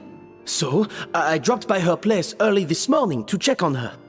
Only to find an empty house with the doors wide open. I left Alphonse and the others to keep watch at her home, while I checked the Hôtel de Bord. I'm worried something bad might have happened. If she's not here, then where could she be? Boss, Escoffier, bad news. Alphonse? You're supposed to be keeping watch at Savannah's house. We were, but then, just after you left, we found this stuff in her house. Oh, looks like a map with a bunch of random places circled. What does it mean? Wait a second. This feels familiar. I'm sure these places are all connected somehow. Of course! From the Codex! They're all places that Modeste explored on his adventures. Yeah, but I don't understand. The adventure logs in the Codex are too fragmented to be of any use. How come this map shows all the missing details? The Codex de Bord? Then, this place marked in red out at sea. Could that be the fabled birthplace of Gâteau de Bord? Seriously? So now she set her sights on finding the original recipe and beating Escoffier that way? Geez, Savannah. Anything to overcome a Gâteau plateau, huh? Ugh, idiot! Does she have a death wish? Those ruins are thousands of years old. Hold on, there's more. Besides the map, we also found these letters.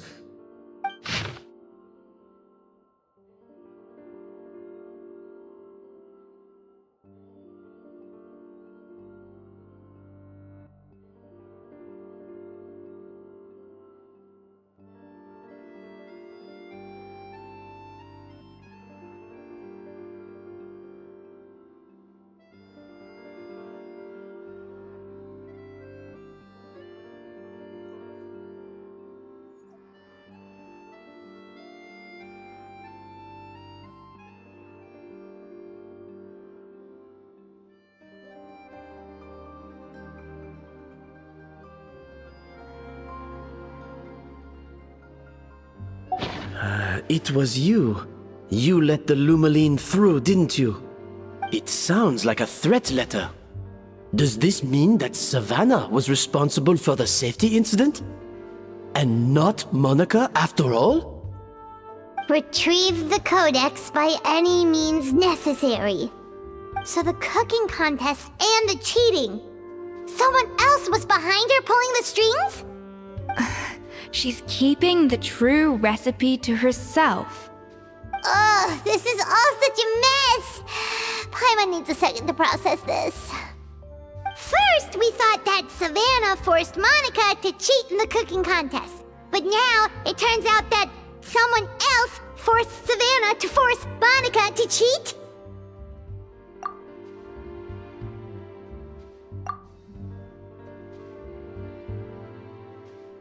You're finally here. Of course. I should have put 2 and 2 together as soon as I read your threat letter. The food safety incident, the demand for a cooking contest, the instruction to blackmail Monica, even the suggestion that Escoffier was keeping secrets from me. It was all part of your grand plan, wasn't it, Monica?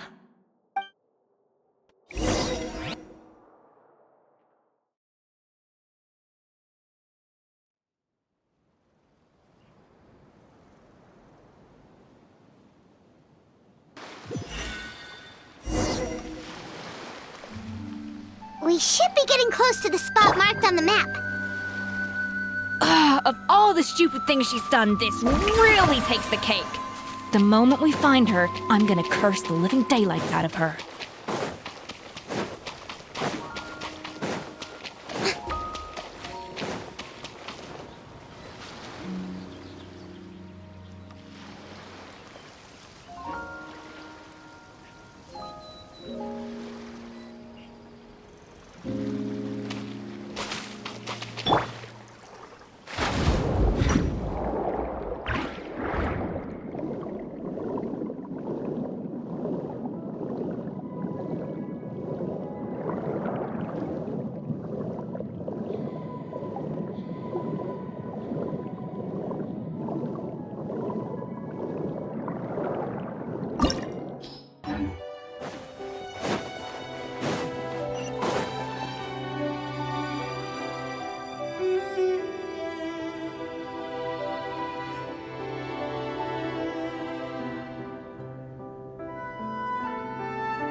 This looks like an underwater restaurant, doesn't it?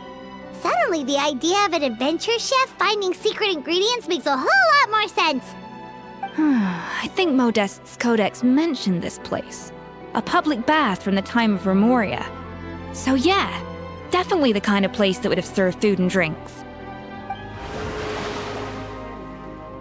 Huh? Some blubber beasts have come to join the party? How did they get here?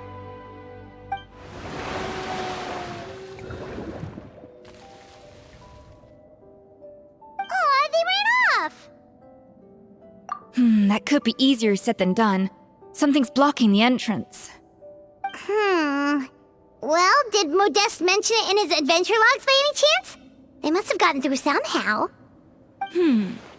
Good point. Yes, that's right. It's coming back to me now. We prepared a banquet for our shy little guests, and as the food flowed away on the current, they broke into a joyous chorus, and the path opened to us. We have to feed the blubber beasts? With what? There's nothing here besides rocks, romaritime flowers, and lumitoile. See, this is why you should always bring snacks. You never know when you're gonna need them. Now we have to head all the way back to shore and grab some. There is no time for that. Romaritime flowers and lumitoile will have to do. They may not look appetizing to us, but who knows? They could be blubber beast delicacies. Wait, we're seriously gonna try this?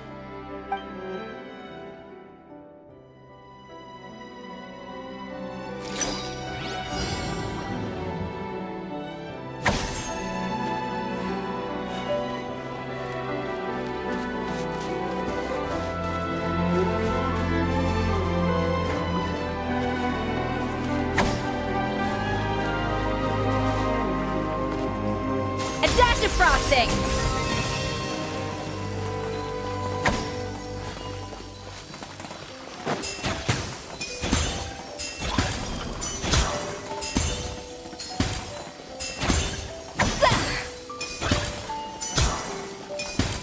An inspired melange!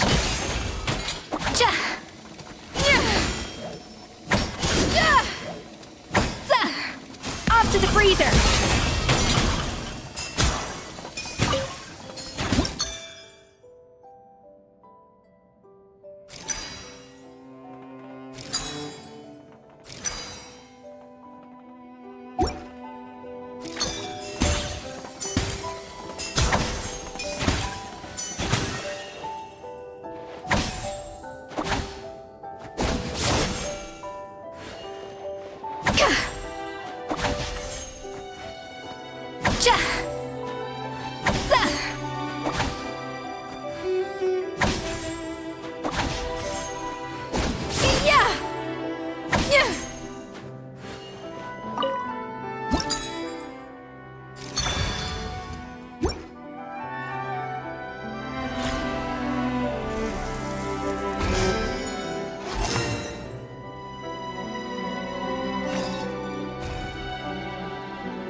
super beasts or not, are we sure this stuff is edible?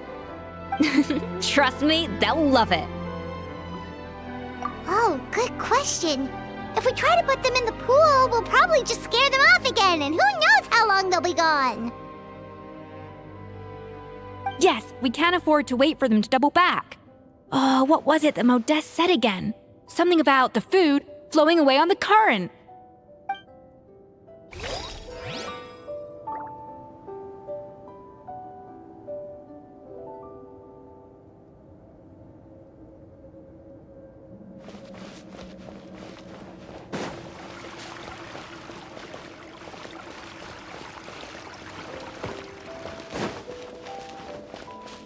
Hey, be careful! Scare them off too much and they might not come back again.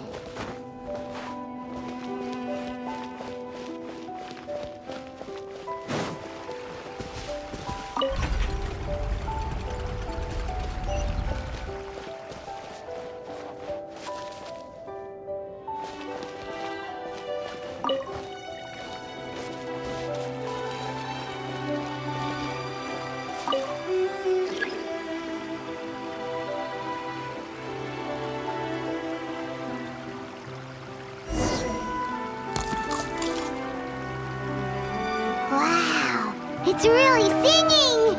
It must taste better than Paimon thought!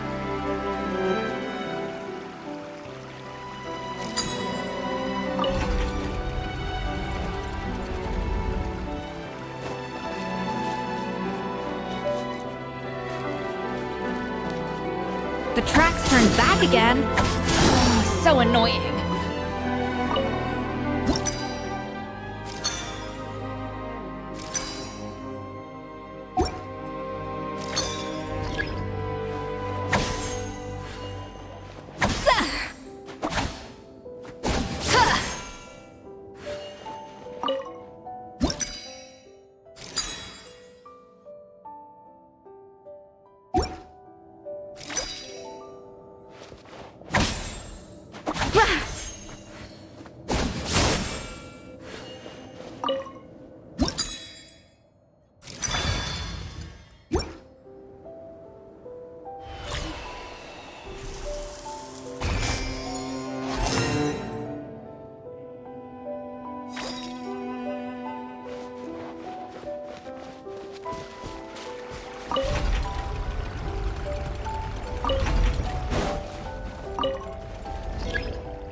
Hey, it's open!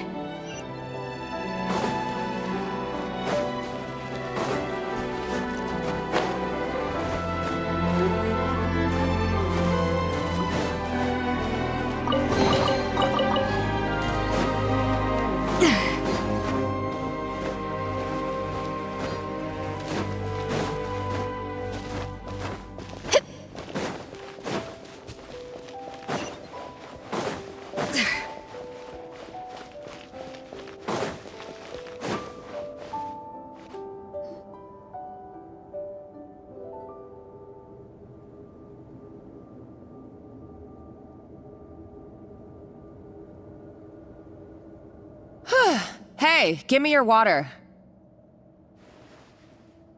Here. I said your water, the one you just drank out of? Sure.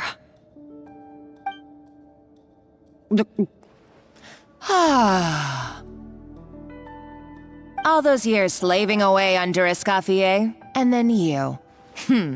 Today, it's finally paying off. Not only have I found the ruin that Savelli kept hidden, but I also get to boss you around like my little lapdog. Hey, go scout ahead for me. If we need to do any more blast tunneling, I want to know where to lay the explosives. Did you not hear me? Get going. Why don't you do it yourself? Oh, when did you learn to fight back? You're always so compliant when I give you instructions by letter. That's because you threatened to expose me for the Lumiline incident. I swear, if I'd known what you were planning, I'd never have... Ha! Don't be so self-righteous. Admit it, you've always been jealous of Escoffier. That's why you lapped up everything I told you. You were terrified of her finding out about your part in the Lumiline incident, and you resented the way her reputation hung over you. So you jumped at the chance to convince yourself that she was the villain, that she deliberately hid her secret recipes from you just to hold you back. It was the only excuse you needed to justify getting back at her. First, idolization, then jealousy, suspicion, and self-deception. That's what this comes down to. It was the same story with Savelli and my ancestor. He offered Modeste his friendship only to murder him out of vanity. He promised to explore the world with him, only to later destroy all records of their adventures. It's a miracle I even found this place. You have no idea the countless hours I spent piecing it all together.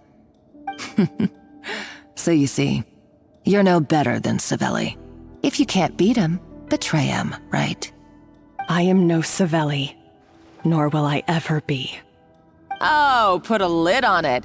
You really think you can absolve yourself of your vindictive and jealous behavior now? Just because you finally realize that Escoffier never kept any secrets from you? You didn't show any remorse when she left, or in the cooking contest. Why start now? You have no right to redemption. You're right. I don't deserve her forgiveness. But I am done being bullied into submission by you! Ooh, feisty. But you should watch your tone. Talking to me like that could get you in big trouble. I somehow doubt that. Since I poisoned both our water bottles. What? Ever since I learned the truth, I've been biding my time, waiting for this moment. You've played me like a fiddle for so long, and now this is payback! But you drank it too! It's what we both deserve. This is the price we must pay for betraying Escoffier. You'll die here with me, Monica! You.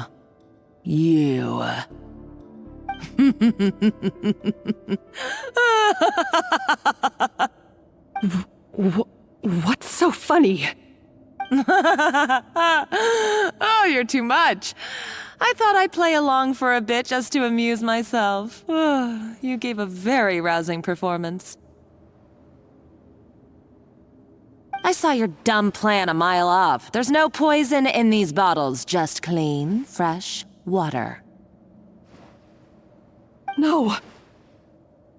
Revenge is a dish best served cold, you know? Did you really think your half-baked plot would fool me? You're a lousy chef, and you make a lousy villain, too. A complete waste of space. No wonder you never amounted to anything. Everything I ever did was a failure. And now, I failed again, for the last time. Hey, why don't you try your hand at being a comedian in your next life? You got a good laugh out of me. But now the show's over. You should have just done like I asked, Savannah. All I wanted you to do was scout the ruins for me. But you had your chance, and now it's time to say goodbye. Stop right there! Let her go, Monica! We've got you surrounded! Escoffier? Ugh, looks like I'll have to keep you around for a little longer. You can't! Stay back if you want her alive! Escoffier and the Traveler. I can't take you both on in combat, but if you so much as flinch, I can end Savannah's life in a heartbeat. Monica, what are you hoping to achieve by this? You're about to commit murder, and for what? A recipe? A recipe? You chefs are all blinded by your myopic focus on kitchen affairs. Well, some of us actually have bigger fish to fry. Modeste had a secret. The truth behind his so-called genius, the je ne sais quoi factor in his Gâteau de Bourg, and it's right here in these ruins. Are you serious? You're here because of a Gâteau de Bourg obsession? You've gone completely mad! I couldn't care less about the cake itself. No, the real treasure is the secret ingredient that Modeste sourced from these ruins. He and Savelli were fools. A priceless treasure of Remoria in the palms of their hands, and they thought, ooh, this would go great in our cake mix. We're talking about a powerful stimulant that also sharpens the senses. That's no cooking ingredient. It's a groundbreaking drug. That's right, I've done my research. It was a drug that Remoria developed for their war machine. I could make a killing by selling it to the treasure hoarders or the Fatui. Will you listen to yourself? You're completely delusional. My eyes are wide open. Just wait till I get my hands on this treasure. You'll see what a fool you've been.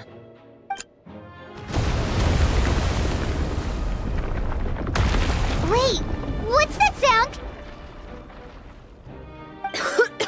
Just when I thought she couldn't get any crazier. She's lucky the whole place didn't collapse. Uh-oh, Savannah's going too! Monica must have taken her. Oh, what a coward. She's only taken her hostage because she knows that she's no match for you. That's true. Even if she finds the treasure, she'll need Savannah alive if she wants to get out of here in one piece. Oh, well, our path's been blocked, so let's look for another route.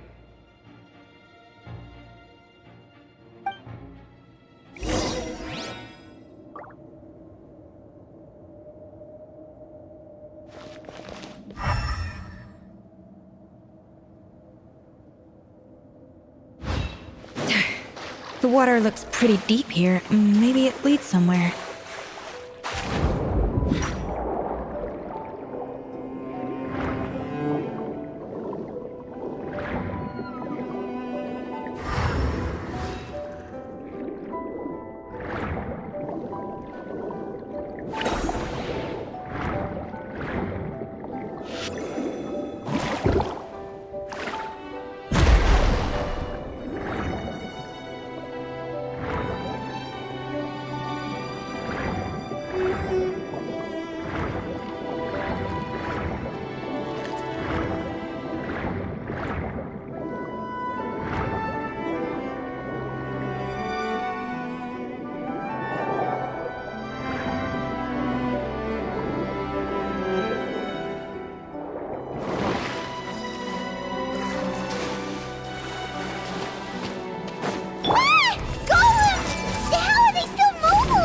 They were probably awakened by the explosion just now. Alright, Knife Skills 101. Time for some rough chopping. Remove all obstacles.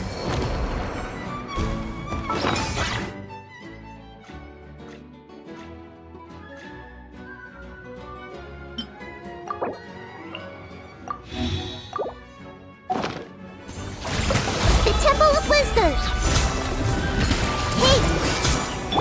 Strike a pose! Let the world come alive! Shine down! The audacity! Yeah! Goose on the loose!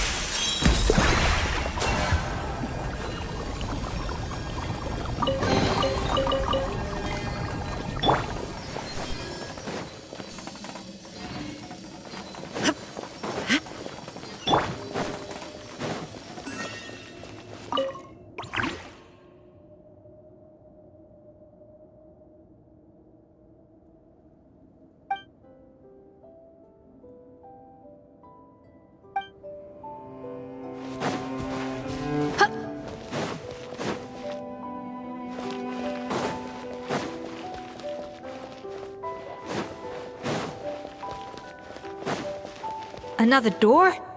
Guess we need to prepare another feast for our guests.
It seems to really like the texture of Rome maritime flowers.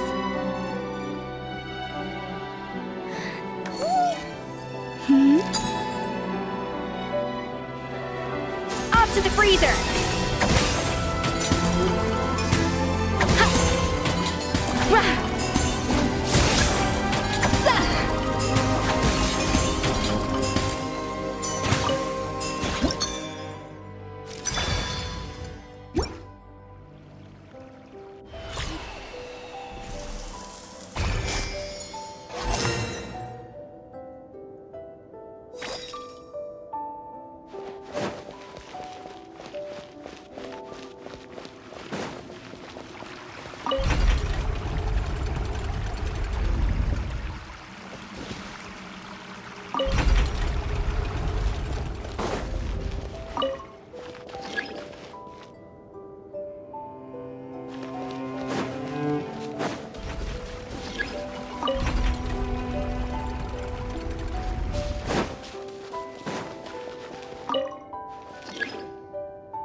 Commit it to memory. Shower me with praise.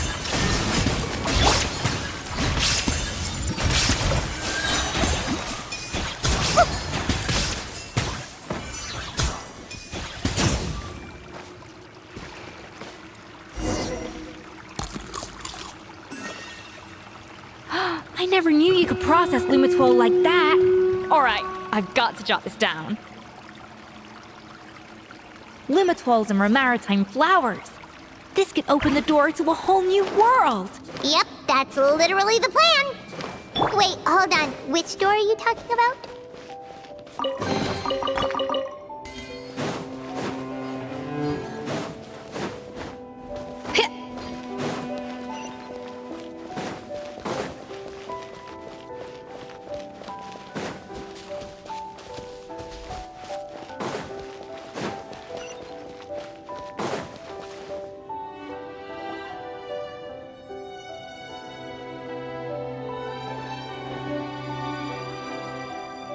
That's strange.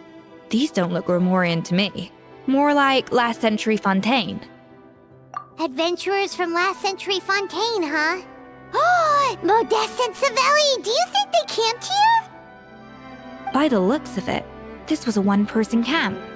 They adventured together, but maybe one of them came back alone at a later date.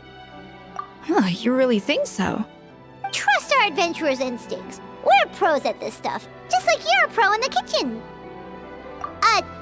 Okay, well, the Traveler has more adventuring experience overall, but Paimon's definitely a pro rummager from all those treasure chests. Darn it! Paimon was just about to show off her rummaging skills! Huh, no kidding. Are all adventurers so obsessed with journaling? I mean, I guess I take a lot of notes when I'm cooking as well, but I thought that was just me. Anyway, let's find out who was here. It's been years since I've last visited these ruins. It's exactly the way I remember it. This place probably hasn't changed in millennia. Sadly, up above, on dry land, everything has changed. The treasure of Remoria. That's what we used to call it. Modeste was right about its potential. It turned Gâteau de Bourg into a national sensation. Our limited stock of the substance meant that the gâteau could only be produced on a small scale, but this only drove up the popularity all the more. Modeste was right about that too. He predicted all of it. He was praised as a genius, while I, as the one person who'd ever disagreed with him, was labeled a talentless fool. Modeste tried his best to console me, but I knew better than anyone just how great the gulf was between us. Our conversations grew scarce, and we saw less and less of each other. I didn't fight it. He had new friends and a career of his own. Why invite further disdain by inserting myself where I did not belong? I told myself that maybe one day, when I finally created a masterpiece of my own, I'd be able to face him without shame. Or maybe one day, when I've put these feelings of self-loathing behind me, I'd be able to ask him with a smile on my face, how about we go on one more adventure, for old time's sake? Unfortunately, that day will never come. So it was Savelli. From the sounds of it, he came back after Modeste had already died. I always thought it was just a legend. But if it's true, then this must be the place where they found their secret ingredient, the birthplace of Gâteau de Bourg. In that case, what does that say about the death of Modeste? If it's all true, maybe Savelli really did have something to do with it. The taste of Gâteau de Bourg has changed. Modeste was convinced of this, even though everyone swore they couldn't tell. Being the perfectionist that he was, he refused to accept even the slightest flaw in his work. He stopped all sales of the product, locked himself away in the kitchen, and worked day and night, vowing to find out where he had gone wrong. But as he baked and taste tested over and over again, he found he only strayed further and further from the original taste. It was only when he was sipping on coffee one day and realized he could not taste the bitterness that the truth finally dawned on him. What had changed was not the gâteau, but his sense of taste. The treasure of Remoria stimulates the senses, taste included, and invigorates the spirit. In the short term, it offers people the ultimate gourmet experience, but in the long term, it dulls their senses entirely. In hindsight, it made perfect sense. After all, why would a culture that sought liberation from the constraints of their bodies care for the loss of their senses? But we realized it too late. We were just too late. Over the course of his many culinary experiments, Modeste exhausted the remaining supply of the treasure of Remoria. He consumed it all himself. The finest culinary talent of his generation now faced a future in which he would never be able to taste anything ever again. Finally, in despair, he took his own life. And because we had become estranged, I could not be there to stop him, to offer some words of comfort, or even to say goodbye. Yet despite everything, he sent me his final letter. The treasure of Remoria? Guess Monica was really onto something. It really was a kind of drug. So, Modeste chose to end his own life. Then, why all the rumors that Savelli murdered him? Also, neither the Codex nor any other contemporary records make any mention of the treasure of Remoria. It's almost as if someone deliberately erased it from history. Modeste told me everything in his final letter. His was a tale of how even a genius could fail, and how much more devastating it is when it happens. Did he hope I would gain some personal catharsis from knowing the truth? Or maybe he wished for me to warn the public about the dangers of Gâteau de Bourg, proving that I had been right all along. But if the public ever learned how Modeste's greatest triumph became his undoing, his fall from grace would be swift and merciless. 1 minute a genius, the next a joke. It would surely spell the end for his restaurant too. What would be his legacy then? How would future generations view everything we built together? I fear the scorn I have faced these last years would pale in comparison to the scorn shown to him by the history books. I cannot let that come to pass. I will do what I must to protect his name. It will mean tampering with his notes to remove the damning details, leaving mere fragments of our story behind. It may lead his family to suspect me of having a hand in his demise. But if that's the price of destroying all evidence of my crimes, then so be it. I would rather the world believe a tale of genius and jealousy than see his reputation in tatters. The final loose end is the evidence here, at the bottom of the sea. Huh? What's wrong? Didn't we say Savannah should be safe for now? So we thought, but if Monica finds out what happened to the treasure, there's no telling what she might do.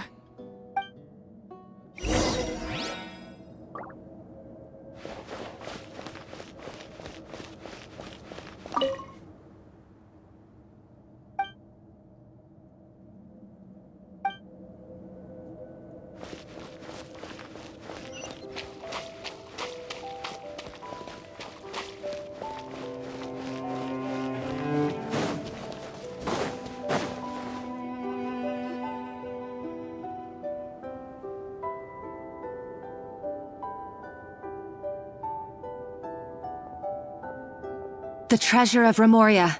I have found you at last. Savelli, you tried your best to bury the truth, but you underestimated the children of Modeste. Some fragments of his diary escaped your clutches, and we have held on to them for generations. But I have to thank you too, Savannah. Without your help retrieving the codex, and with it the last piece of the puzzle, I may never have found this place. But now, finally, the secret to Remoria's military might is within my grasp.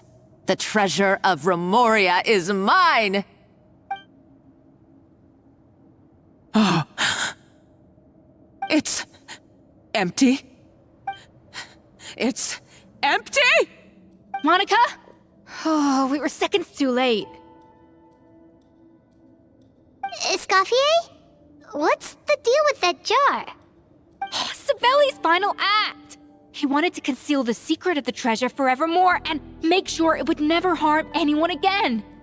So he came here after his friend's death and destroyed every last shred that remained. This can't be happening. All the years I spent piecing together the truth. All my painstaking planning. All that for an empty jar? Monica, don't do anything stupid. This ruin is more dangerous than you realize. Oh, shut your pie hole! Praise be to Lord Remus. You barbarian shall be slain.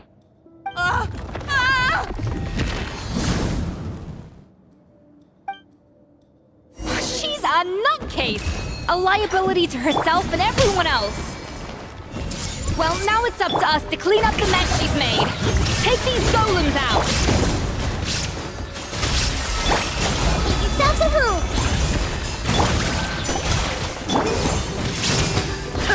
There is no escape! Now you shall perish!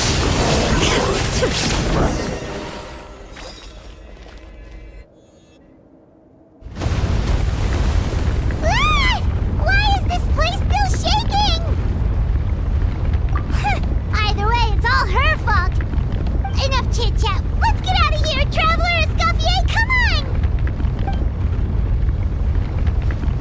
Okay, I'm coming.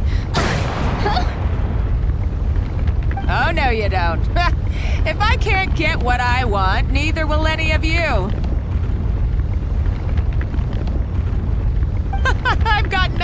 show from my life's work so far. But if I can take another so-called genius down with me in my final moment, then it was all worth it. You're a psycho!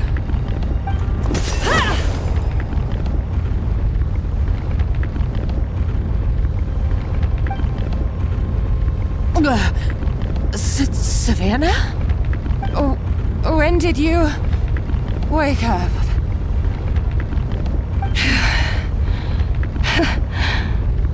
I may be a lousy chef, but it looks like I'm not a complete waste of space. Traveler? Okay, let's go!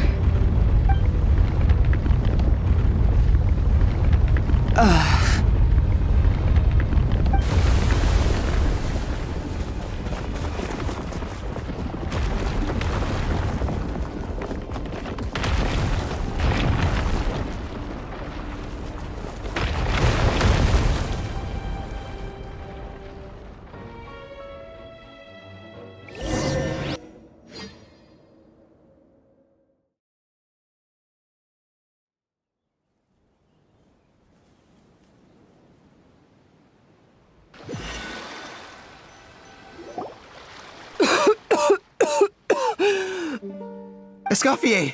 Savannah! Traveler! And Paimon! Venejem! What are you all doing here? What did you expect us to do? Stay at the restaurant and sit on our merry derrieres? While the Traveler and Escoffier were out here risking their lives? We had to do something. Even though that something ended up being, well, waiting for you here instead. I don't deserve any of you. And I certainly don't deserve to be your head chef. It was my fault Escoffier had to leave. Then I couldn't live up to her standards. I acted like a tyrant in the kitchen. And now I almost got myself killed. Come back, Escoffier. Come and be our head chef again. I'll never be able to replace you. Okay, so everything I said to you the day I left, it just went in one ear and out the other? Huh? Sorry, I was kinda in my own head at the time. All I could think about was the Lumiline situation. What was it you said again? Forget it. It doesn't matter. Anyway, I didn't leave this job because of you. And you're not nearly as awful a chef as you think. If you were that bad, why would all your staff show up here for you? Escoffier's right. Sure, you nitpick our work and get us to do things over a lot. But when it comes down to it, you're the one who's always doing whatever it takes to make sure the customers get served on time, every time. Things were pretty rough after Escoffier left, and Savannah's the only reason we've been able to make it through.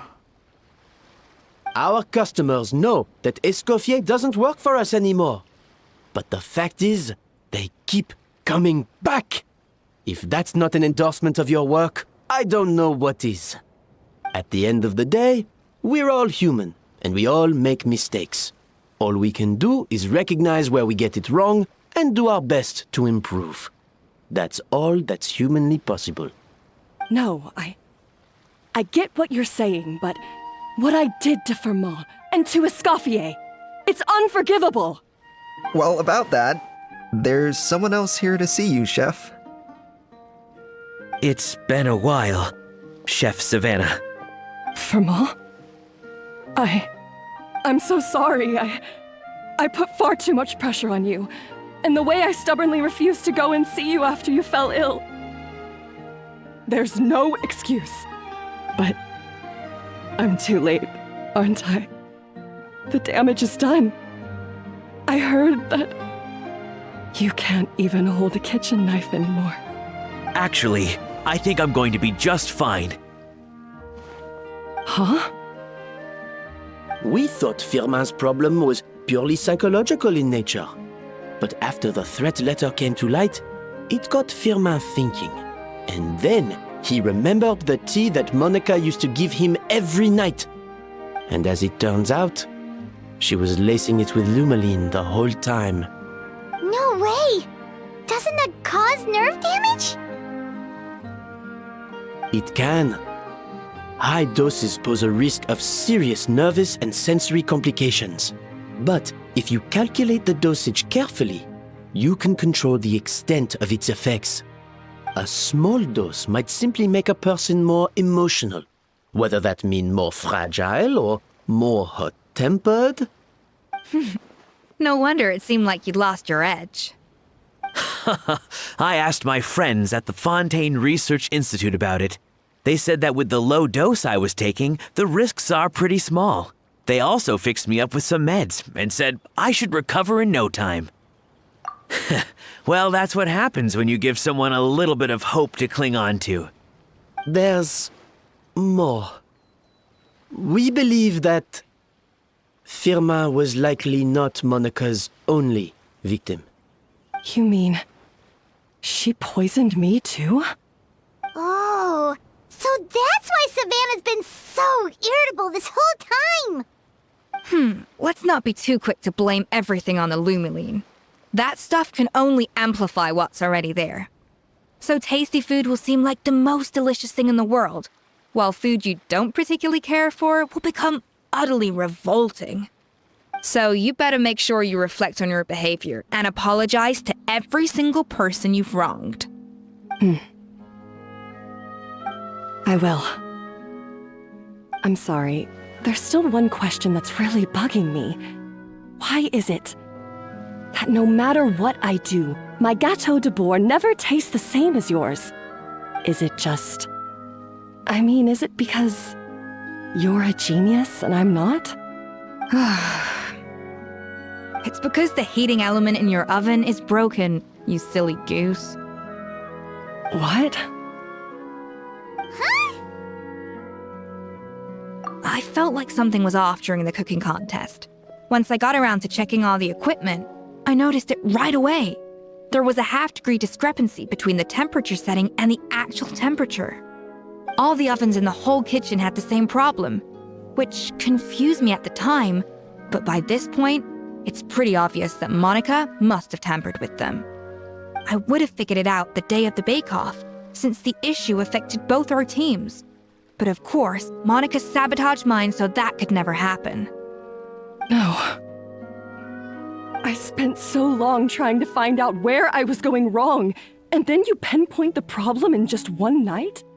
It all comes back to one simple, undeniable truth. You're a genius, and I'm just plain old Savannah. Oh, cut it out! Stop the woe is me act for a second and just think. I came up with this recipe. You don't think that might have something to do with it? Do you know how long I spent perfecting my Gâteau de Bourg? 3 years! 3 whole years! I know this dish inside out, back to front and upside down. And you've been head chef now for what, 6 months? If that? A couple hundred failed attempts, and you're gonna throw in the kitchen towel and declare you'll never be successful because you're not a genius. You clearly have no idea how many kitchen failures I've had under my belt, or just how long it took me to finally get my recipe to a level I was satisfied with.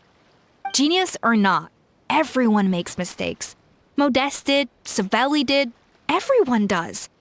You're only a lousy chef if you don't face up to your mistakes, learn from them, and then keep chipping away until you crack the problem once and for all. Surely you haven't forgotten all that. You were no lousy chef back when I handed you the reins. I haven't forgotten. And I'll make sure I never do. That's our head chef. Ha ha! Sounds like we won't need another changing of the guard in the Hôtel de Bord kitchen anytime soon. Huzzah! Aw, what a perfect ending to a crazy journey. Look how happy everyone is. So you got your mojo back now? Yeah. Thanks to you, Escoffier. In fact, no. Thanks to all of you. Aw, friends again. So nice to see them finally settle their beef. Good. So now that's out of the way. It's time for payback. You cheated in our last bake-off, and I demand a rematch right now. Huh? But that was mostly Monica's fault, wasn't it? Right. And also, does it have to be right now? Savannah's only just got her mojo back, and you barely escaped from a death trap. No excuses. This is a cooking contest between two top chefs, and nothing will stand in its way. So grab your spatula and get ready, because this rematch is happening today, right now, this instant. Hey, so, this whole time you were salty about losing? The second cooking contest commences now! This time, no more games, and no holding back!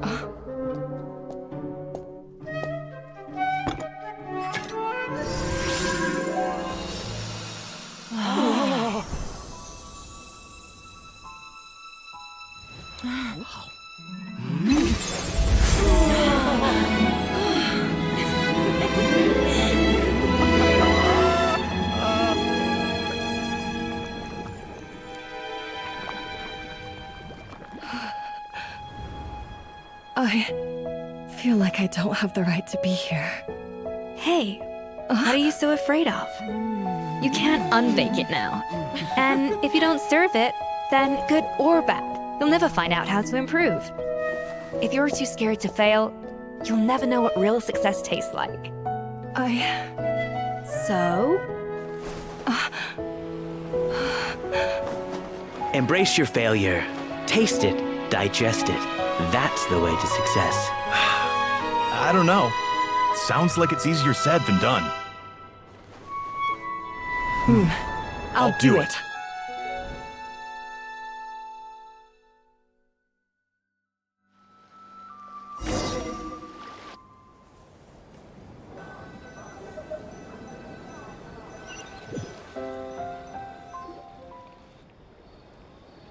The results are in!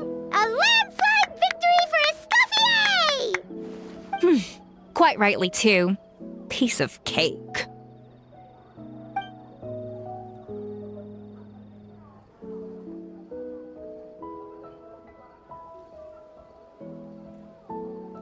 Oh yeah, look at that! Savannah looks pretty chipper too, considering she lost. Now, where were we? Yes. Do you have any more questions for me after everything that's happened? I thought Navia would have filled you in. And actually, I said all this to Savannah before I left. Although, as we saw, I don't think any of it sank in. I had two reasons for leaving. One was the food safety incident, of course, but the other was that the Hotel de Boer had reached a point where it didn't need me anymore. So I decided to step down and look for new opportunities to improve myself. Improve how? Well, a while back, I got to know a fellow chef from Liyue, and in her, I saw so many new possibilities. She has that same adventurous spirit that Modeste and Sibeli had in their youth. Slime mucus, lizard tails. With her, nothing's off the table. There's a whole world of new flavors out there waiting to be explored, hiding away in ingredients we overlook. Case in point, remember those Romaritime flowers down in the ruins? I used them in the cooking contest just now. Did you taste the difference? What? Paimon didn't notice at all! Half of the art of cooking is dissecting the recipes of previous chefs and figuring out the exact constellation of elements that gave their work its signature taste. And the other half it lies in freeing yourself from the confines of the kitchen. You've got to go out and explore the endless possibilities out there. Uh-oh. Paimon's suddenly not sure she wants to try your cooking anymore. Don't worry, it's not going to be a free-for-all like in Modeste's time. Before I put anything into my food, I'll obviously do my research, make sure it doesn't contain any harmful substances. In the meantime, take this. It's a recipe for Petit Gâteau de Bourg revised version. I tweaked it to suit your needs as busy adventurers. Hope you enjoy, and remember, feedback is always welcome. All right! So, do you ever see yourself returning to Hotel de Bourg? Oh, of course. I've already promised Banishem that I'll come back every once in a while to make sure the quality of the food remains at an acceptable level. You know, Paimon's still a little disappointed that we never got to see the treasure of Remoria. Surely Monica wouldn't have gotten drawn in so deeply if it wasn't for all the mystery surrounding the original Gâteau de Bourg. She practically dedicated her life to finding the lost pieces of Modeste's diary. Then went to all that trouble to infiltrate the Hotel de Bourg. And in the end, it was all for nothing. Since you mentioned the treasure, between Modeste's writings and what we saw in those ruins, I think I may have figured out the truth. The so-called treasure of Remoria was most likely a substance that the Remorians extracted from Lumitoiles, better known to us as Lumiline. Huh? So then, why all the hype back in the early days of Gâteau de Bourg? Don't forget, it was a very different era. We could barely even refine sugar back then, so desserts were very much in their infancy. In a world of bland food, it's no wonder that the first thing to really excite people's taste buds took the world by storm. And as for the Lumiline, it may well have been somewhat valuable in ancient times. But these days, it's just another drug from the Fontaine Research Institute. Even if Savelli hadn't destroyed it all, I doubt it would be worth that much these days. So after all that, there was nothing in those ruins but worthless junk. Feels strange to say it, but Paimon almost feels sorry for Monica. She sacrificed it all only to get nothing in return. Hey! Huh? Navia? You just got back from that underwater ruin, right? Well, check it out. They ran a special issue. Did you see anything like this down there? Freshly unearthed from the ruins of Remoria. A magnificent jar thought to be over 1,000 years old. Experts say it has immense artistic and historical value. It could be worth an absolute fortune. Wait, isn't that the jar they used to hold the treasure? If only it was still in one piece. Some butterfingers must have dropped it or something. It's such a shame.